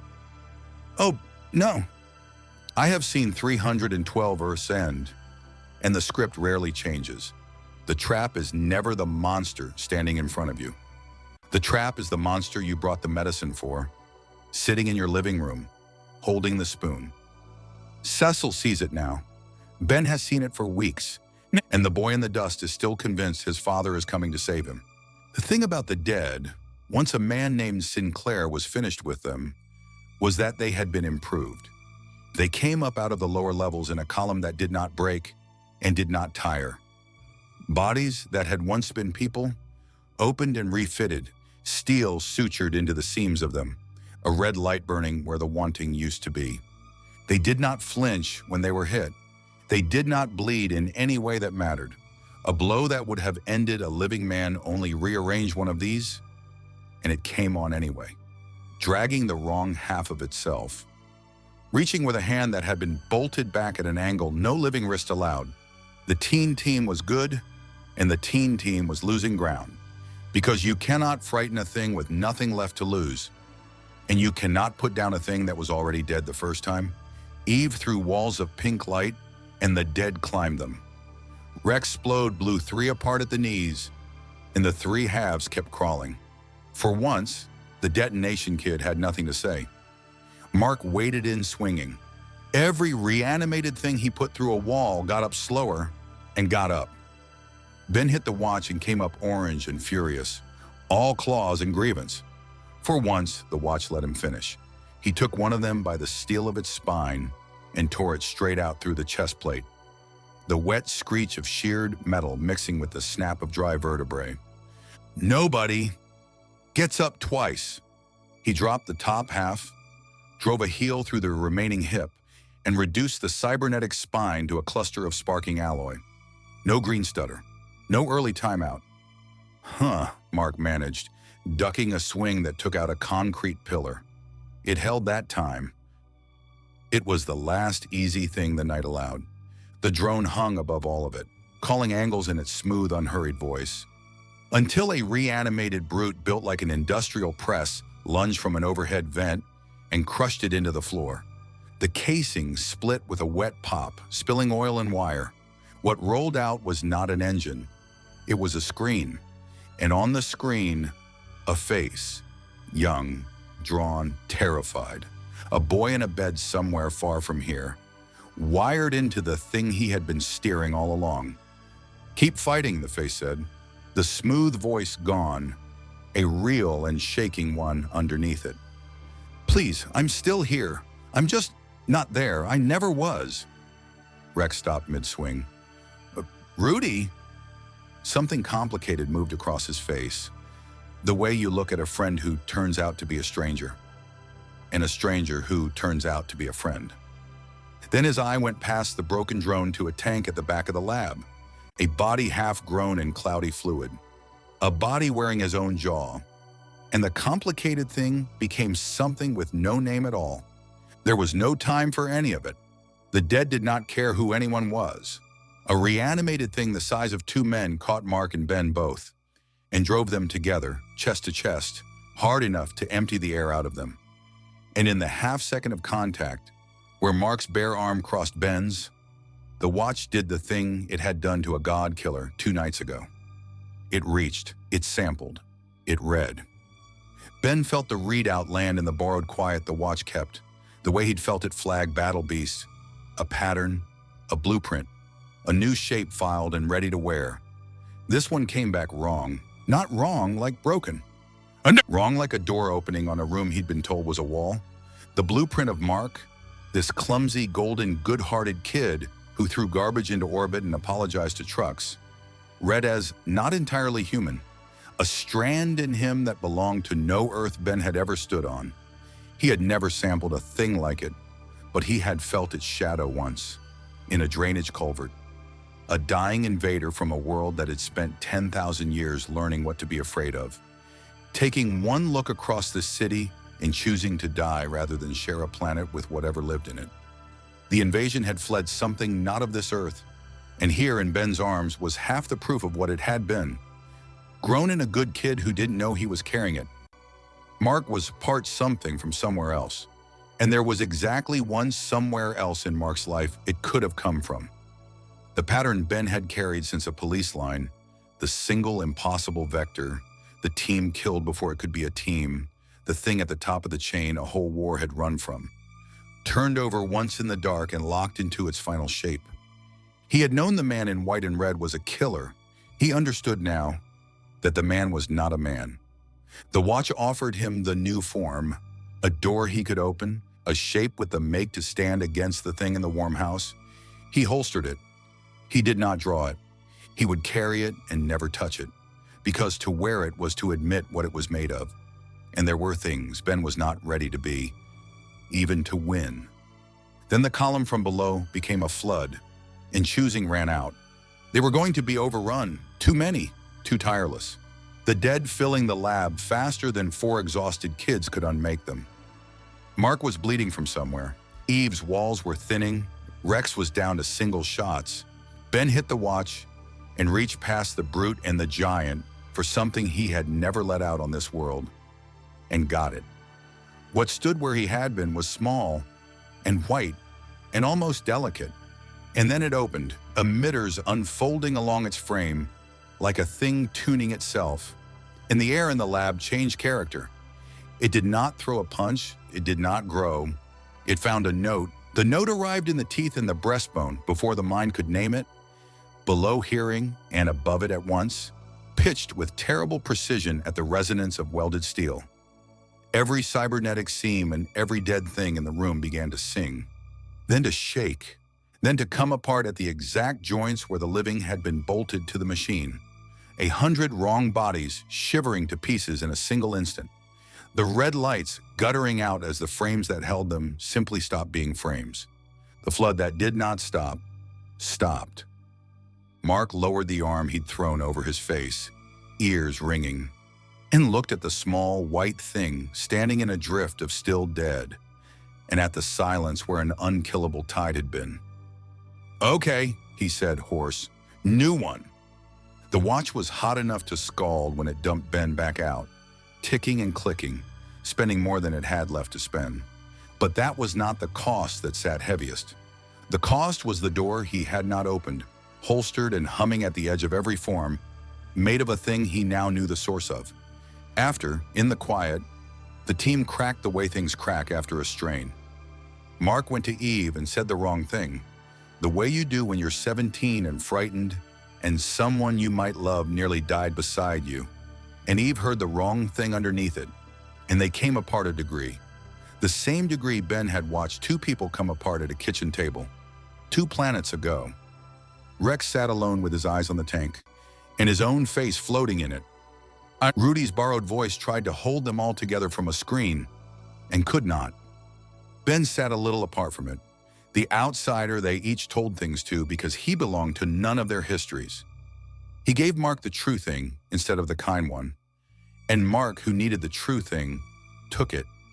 It was the role Ben had fallen into on this earth without ever choosing it, the one who reads the room and is trusted because he wants nothing from anyone in it. That was almost true. It was Rudy who handed him the choice. In the end, from a hospital bed across the city, his face small on a screen. "I finished it. The signature, the math of how you got here." A careful pause. The pause of someone handing over a thing with an edge. "There's a way back, Ben. It's theoretical, it's unstable, and it would take more power routed through it than anything on this planet can safely make. If the numbers are off by a little, it doesn't put you home. It puts you nowhere. But it's real. It exists. You could go back." Ben sat with that a long time. A door. The thing he had wanted since the lot, since the reaching hand, since a watch went dark on the wrong side of the world. Home was no longer a marble he couldn't fly to. It was a number now, a long-shot number, and a door he could choose to walk through. He thought about who he'd be walking away from. He told Mark that night, at the burger place, after close, the two of them in a booth with the chairs up and the grill ticking as it cooled, and a bag of fries Mark wasn't technically allowed to give away. He told him the whole thing, not the part about Mark's father, that one he locked back down where it lived, even now, even here, because some kindnesses are only the refusal to be the one who breaks a heart. He told the other truth, the one about himself, another universe, a city called Bellwood, a strip mall lot, a smoothie going to warm sugar on hot tar, a cousin with a reaching hand, a friend whose shout the silence swallowed, a grandfather, a watch he'd had since he was 10 and carried into a closing door to save a block of people he would never see again. And the door had shut behind him, and there was no way home, and he had been alone on the wrong earth ever since, being the old hand, teaching a grieving city's newest kid to bring the energy out slow. He had never said any of it out loud on this world. It came out rougher than he meant. Mark didn't say anything stupid. That was the thing about Mark. Under the clumsiness and the golden retriever heart, he knew when not to reach for words. He pushed the fries across the table. "So that's why you knew everything. The save stuff." A small smile. You really have been doing this forever. Since I was 10, Ben said. I keep telling people. I thought it was a bit. It's a whole thing. And Mark laughed. The real one. The unguarded one. And Ben laughed too. And for that minute, the booth in the empty burger joint was the warmest place on either of their earths. Two kids who had nearly died a dozen ways this month, a bag of contraband fries between them. A brother each had found in a world that had not given either of them an easy one. Mark said around a mouthful that if Ben ever did find his way home, he'd better visit, and that he wanted to meet the cousin and the friend, and that Bellwood sounded great. And then, almost shy, that he was really glad the door had dropped Ben here, of all the places it could have put him. Me too, Ben said, and was surprised sitting in the warm and the grease smell and the easy laughter, to find he meant it all the way down. The door was real now. He could go home, and for the first time, he understood that he didn't entirely want to. It was the happiest he had been since the lot. He would think about that booth a great deal after, about how warm it was, about how he'd had every chance to say the other thing, and push the fries back instead, and let his friend be happy one more night. Across the city, in a house with the lights on, the man in white and red stood in his son's doorway and watched him sleep, and made a decision. He had felt the net for weeks. His wife had gone quiet in a way he could read. There was a man under the city whose attention had stopped sliding off the stranger and settled lately onto him. The world was tightening the way worlds do around a thing that does not belong in them, and Nolan Grayson had been patient for 18 years, and he was done being patient. It was time the boy knew what he was, what they both were, where they had truly come from, and what his father had truly come here to do. For a moment, looking at the sleeping boy, something in his face fought to be two things at once, the father and the thing wearing him, and he made the father win, the way he had made it win every night for 17 years. He did not think of what was coming as an ending. He thought of it as a beginning, a father, at last, telling his son the truth. Every piece was on the board now. A wife who had found the blood, a spy master who had done the arithmetic, a demon who had smelled the door, a stranger from another world who knew all of it and could say none of it, and the one man who had been hiding, the only one, deciding on his own terms, in his own time, to stop. Only one person on the planet understood what it would mean when Nolan Grayson sat his son down and told him the truth. And that person was 3 districts away, in a warm booth, laughing with the boy whose whole world was about to end, pushing a bag of fries across a table, saying nothing. The trap is never the monster standing in front of you. The trap is the monster you brought the medicine for, sitting in your living room, holding the spoon. Cecil sees it now. Ben has seen it for weeks. And the boy in the dust is still convinced his father is coming to save him. The house with the lights on had always been a stage, and now for the first time, the audience and the actor were the same 2 people. Nolan and Debbie sat across the kitchen from each other in the small hours, and there was nothing left between them to spend except the truth. She had set the suit in front of him, the blood that would not wash out of the seams, the reporter who had taken a fall, 18 years of small, slow tells. She put it all on the table without a word, because she had used up her words weeks ago, holding this alone. He did not deny it. That was the worst part. She had braced for the denial, had a small, desperate hope built around it, and he took the hope away by simply looking at her with those warm eyes gone quiet, saying, "I should have told you a long time ago." Then he told her, not all of it, enough, a world she had never heard of, in a strength she had always known, in a reason for being on this earth that had nothing to do with the man she had married. Because there had never been that man. There had been a mission wearing a husband for 18 years, and a wife who had loved the disguise so well she had raised a son with it. Debbie did not scream. She had passed screaming somewhere around the 3rd week of knowing. She sat very still in her own kitchen and felt the floor of her whole life finish tilting and come to rest at a new and permanent angle, and looked at the stranger who had filled her son's lunches and learned his school plays and meant it every minute, and was not, and had never been, hers. "And Mark?" she said. Her voice was exactly even. She had made it exactly even for weeks. She could hold it a little longer. Something moved in Nolan's face. The father, fighting the thing that wore him, the way it had every night for 17 years. "Mark is going to be magnificent," he said, and it was tender. And it was the most frightening thing she had ever heard, because she understood now that magnificent was a word from the mission, not the marriage.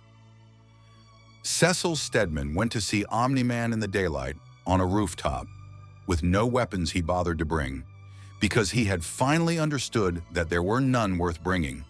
He had run it every way a man could run a thing. He had the deduction now. The room full of dead guardians, every wound on the same impossible vector, the beloved survivor untouched at the center of it. And he had spent the days since trying to build a play around it, the way he had built a play around every threat that had ever crossed his desk. He had the cloned brutes. He had the reanimated dead. He had the most dangerous machine intelligence on the planet, and a budget that did not officially exist, and 40 years of being the smartest, coldest hand in any room. And none of it touched a Viltrumite. He had had time to understand that part, watching the footage of the beast, and if it took a god-tier shapeshifter throwing everything he had just to survive the courtly nightmare from Machine Head's top floor, then the thing above the beast was not something Cecil Stedman put in a box. It was something Cecil Stedman survived being noticed by, if he was careful and lucky and never, ever moved first. But that was not even the wall. That was just the bricks. The wall was the man's face, the one on the posters, on the lunch boxes, on the murals kids left flowers under. Cecil stood on the rooftop and laid it out, flat and quiet. Watched Omni-Man not bother to deny a word of it, and felt the real trap close. Even with the truth in his hand, complete and damning, there was nothing he could do with it. The world loved this man. The world had buried its greatest heroes a month ago and wept, and the only comfort it had was that one of them survived. And Cecil was going to walk onto the news and tell 8 billion grieving people that the survivor had done it? With what? A theory and an angle of attack? They would not believe him. They would not let themselves believe him. He would burn every shred of credibility the agency had, hand the most powerful being on Earth a public reason to stop being patient, and change nothing. The truth could not survive the lie. The lie was too beloved to die. "You won't say anything," Omni-Man observed. Not a threat, a weather report. He had done the same arithmetic and reached the bottom of it long before Cecil arrived. Because there's nothing to say, and because you're a practical man. He almost smiled. "It's the thing I've always respected about you, Cecil. You know the difference between a fight and a loss."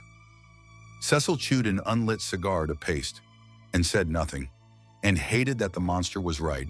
He stood very small on a tall building beside a thing that could end him between sentences, and would never need to, because the world itself was the bodyguard.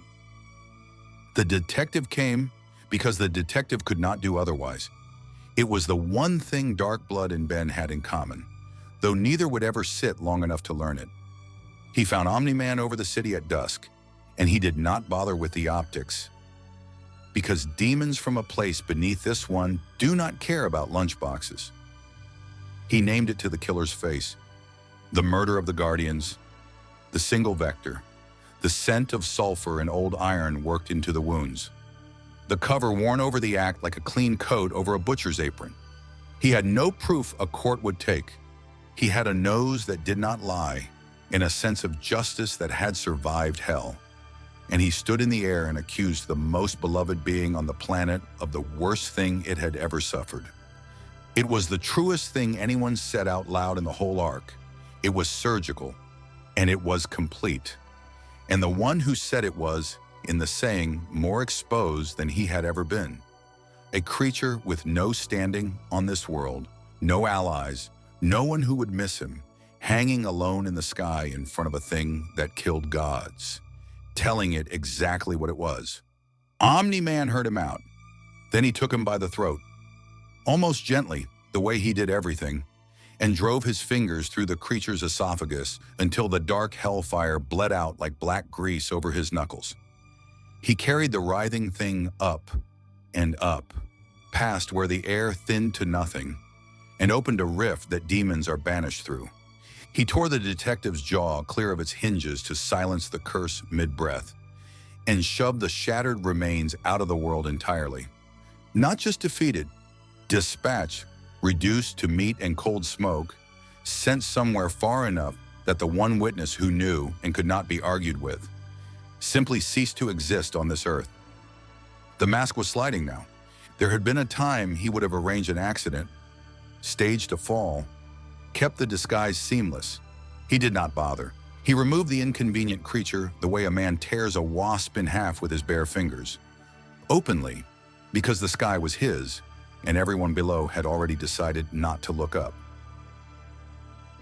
The accusation did not die with the banishment, though. It had landed in one other set of ears weeks ago and taken root and grown.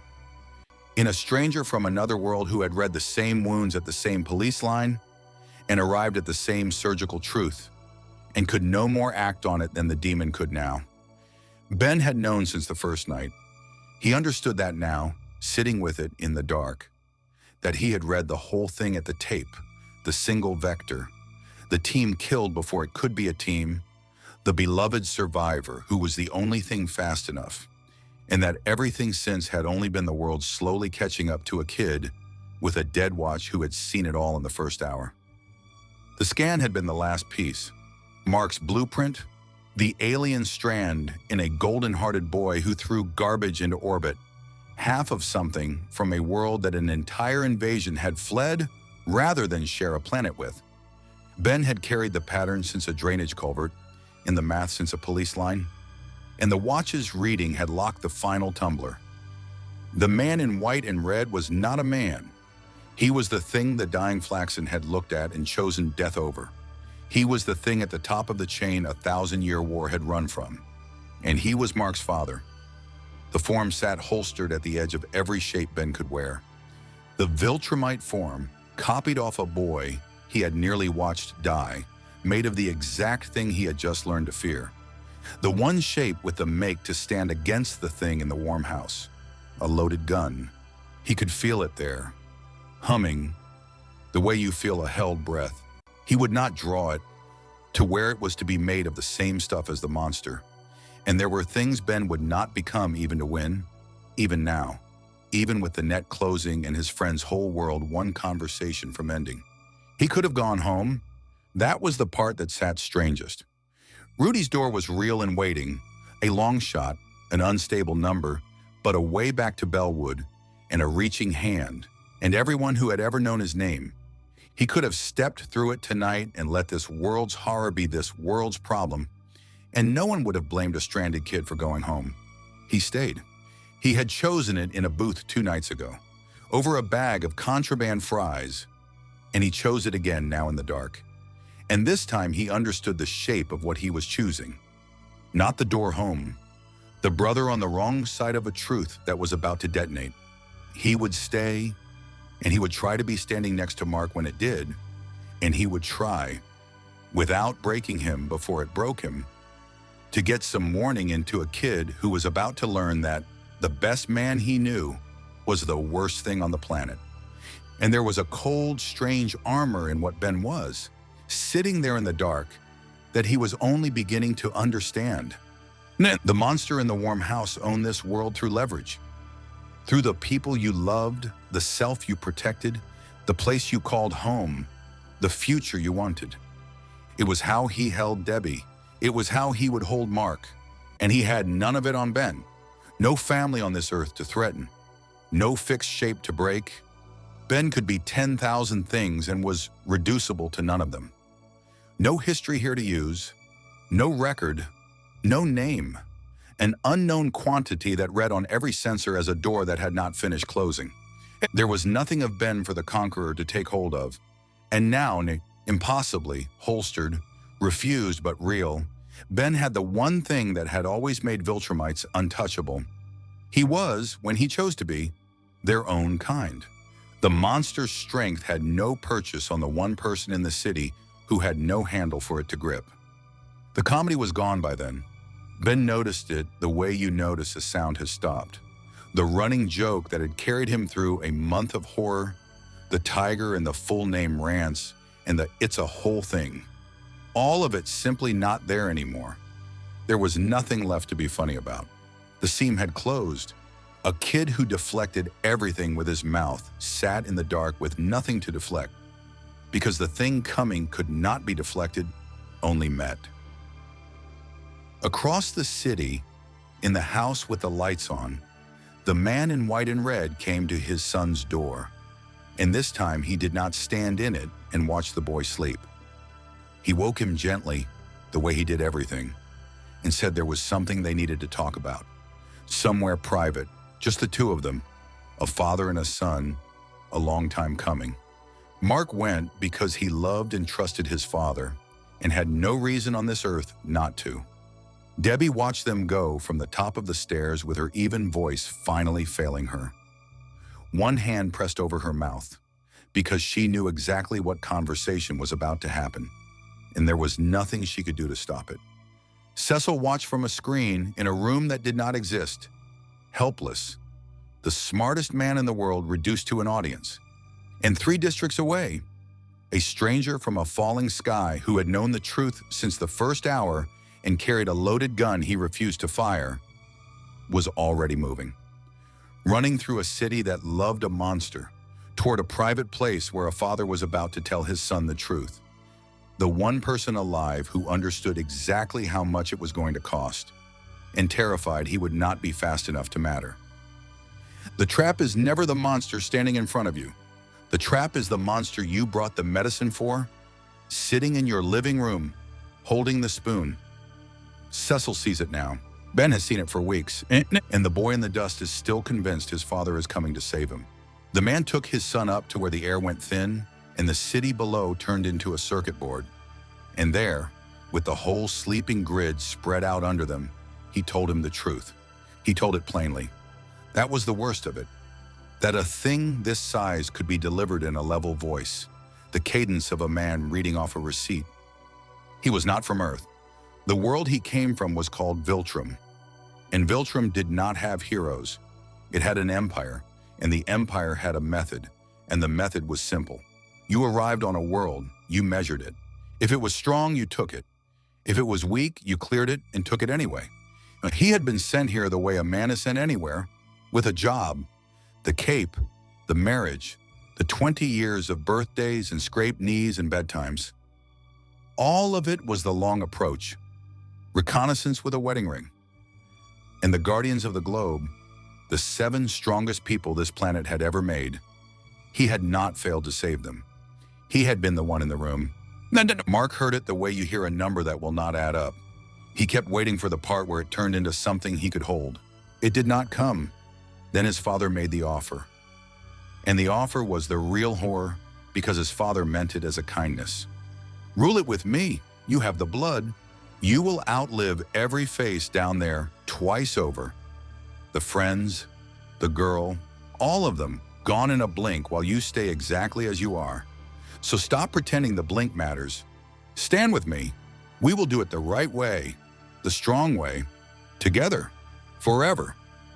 That was the shape the love had been climbing toward the whole time. A man who wanted his son so completely that the only future he could picture had nothing else left in it. Mark said no. He said it small, the way you say the true things. And his father's face did something then. A flicker, gone before it finished. And when it settled, it was not a father's face anymore. The first blow put Mark through 6 floors of an office tower before the glass had finished falling out of the frame. Here is the thing about a fight between those two. It was never a fight. A fight needs 2 people trying. Mark threw everything he had, every pound of the speed and the strength that had made him the most dangerous teenager on the planet. And his father stood in the air and let it arrive. Mark came in at the speed of a thrown spear.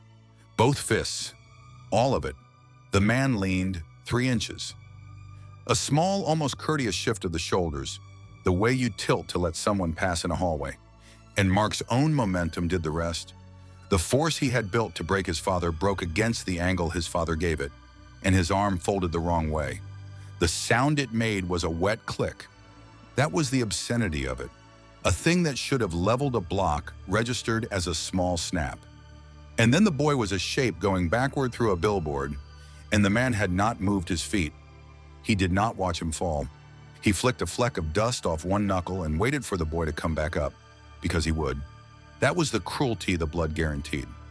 Mark was strong enough to survive this for a very long time. His father intended to use every minute of it. When breaking the sun did not break the sun, the man changed the math. He dropped out of the sky onto the elevated line where the early train ran.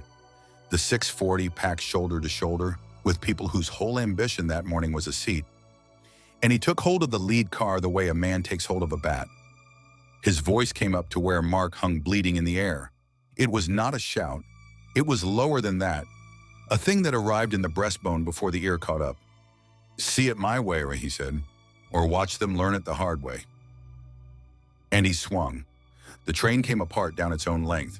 The man drove the lead car straight through the passenger cabs, turning 400 people into a dense slurry of sheared limbs, aerosolized marrow, and exploding guts. Rib cages caved like dry twigs under the sheer mass of buckling steel, spraying pressurized crimson across the shattered windows before the bodies even hit the air. It was a meat grinder on an elevated track, a 60-foot descent paved in hanging intestines and pulverized skulls. There was no version of the next 2 seconds where a boy with a broken arm reached even one of them. The boy with the broken arm was not the only thing in the sky. The rupture had spat a stranger into this world 9 days ago, and now the clock had run out. Ben Tennyson did not hesitate. His hand went to the dial. There was a version of him that slammed down a giant and met the man head-on. 100 feet of muscle, fists, a brawl. The dial offered it. He could feel the weight of it under his palm. He chose the other thing. He clears the civilians before the fight. He always has, since he was 10.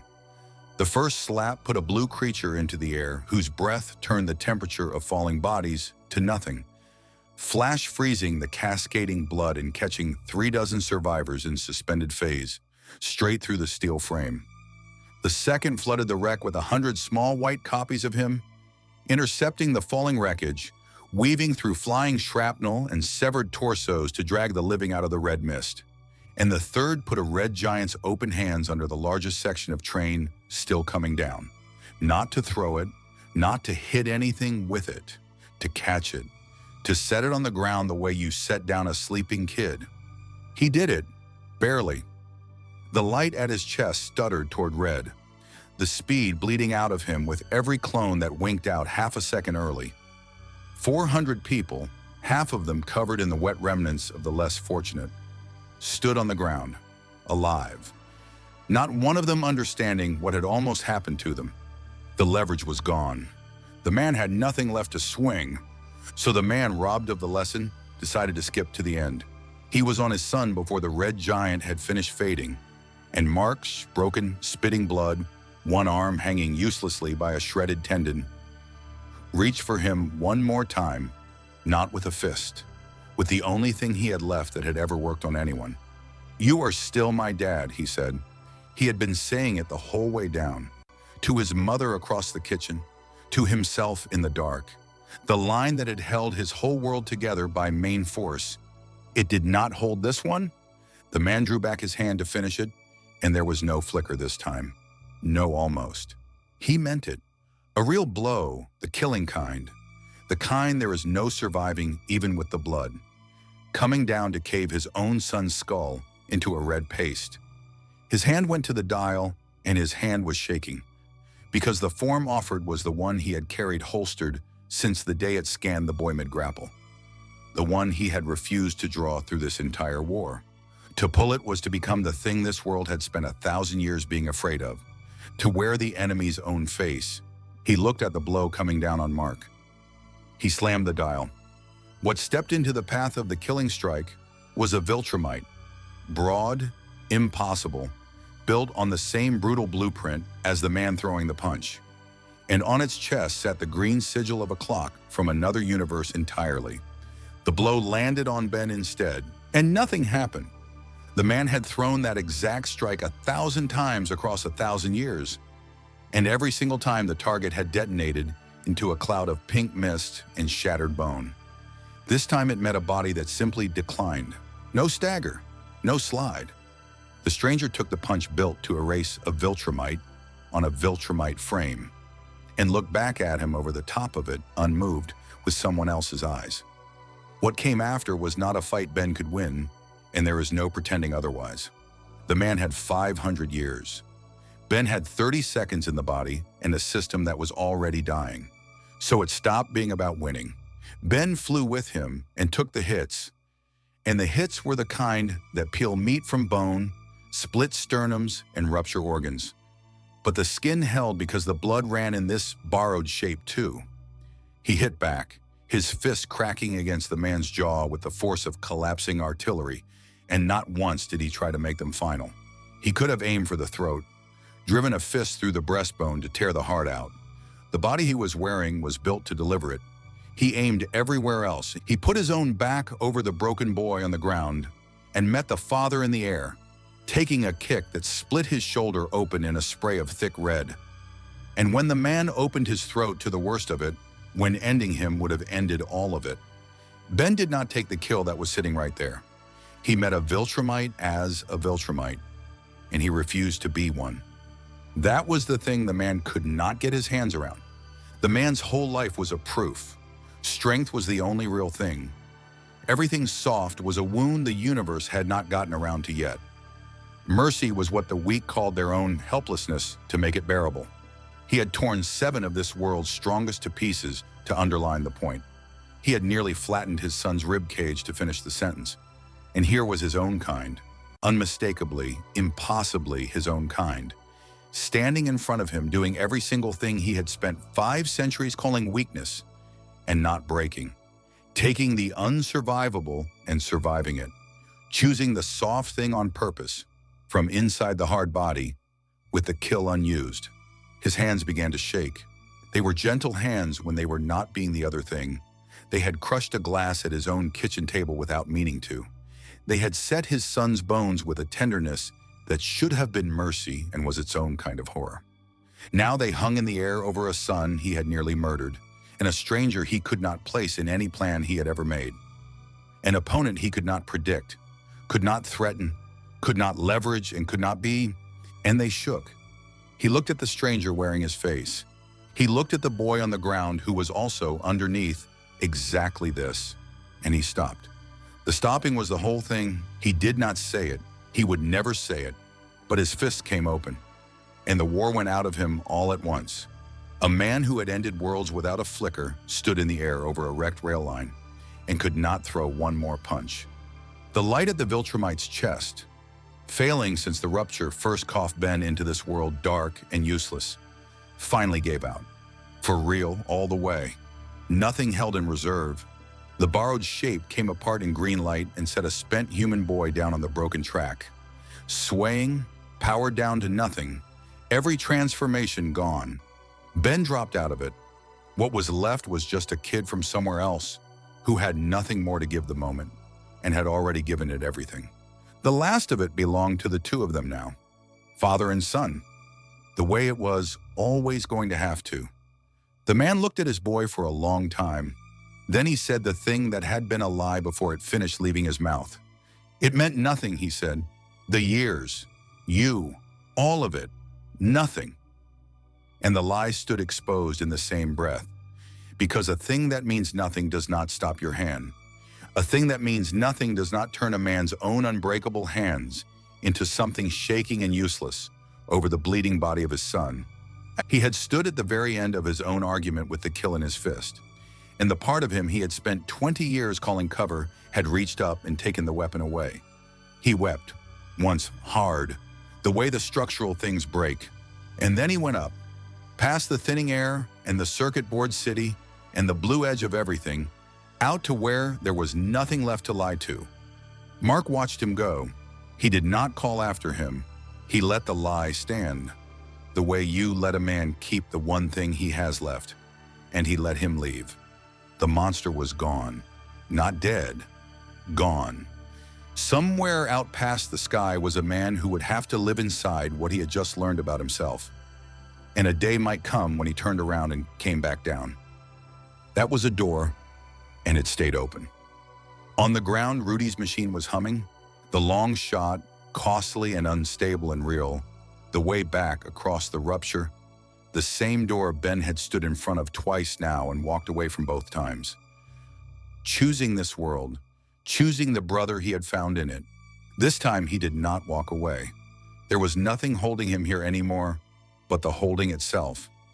He looked at Mark, bloodied, upright, alone on his own 2 feet for the first time.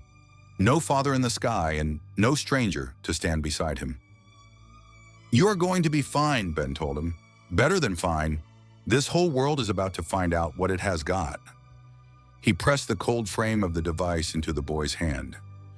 Not because it would ever work for him, because some things you hand down anyway. "It is hero time, Mark. It is yours now." And he stepped through the door. There was a city called Bellwood under a sky that was the right color, and a girl who had thrown her hand into a closing tear in the world 9 days and a whole lifetime ago. Fingers spread, reaching for a cousin already gone. The tear opened again. Her hand was still out. It had never really come down. She caught him on the way through, the way she had been trying to since the beginning, and pulled, and a kid came out the other side of a war that was not his, changed by it, carrying it home. The device on his wrist, dead all the way through, stirred. A single green light came up in it, faint, the first clean pulse it had managed since it went dark. And it was its own sky it woke up under. On another Earth, a continent away from a wrecked train, and a sky with one less monster in it, a young man stood up. His father was somewhere past the stars. His friend was somewhere past the edge of everything. There was no one left in the air to do this for him. So he would do it himself. He was always going to have to. He looked up at the morning, and the morning had a city in it that needed someone. He went. I have seen plenty of worlds bleed out, but very few of them managed to earn their morning. This one did, though the price is still stuck to the floor, and the boy standing in the light is finally the only hero on the frame. The transmission holds. Your unwavering focus, your absolute gaze, serves as the singular anchor point for these colliding realities. You didn't just watch, you stabilized the breach. Portal Comic X remains tethered to this plane only because you chose to endure the friction of the void until the very end. You are the battery, you are the witness. This channel is the only lens capable of capturing the collapse, and you are its pulse. Subscribe to the frequency now and step directly into the next anomaly. The portal is wide, and it is waiting.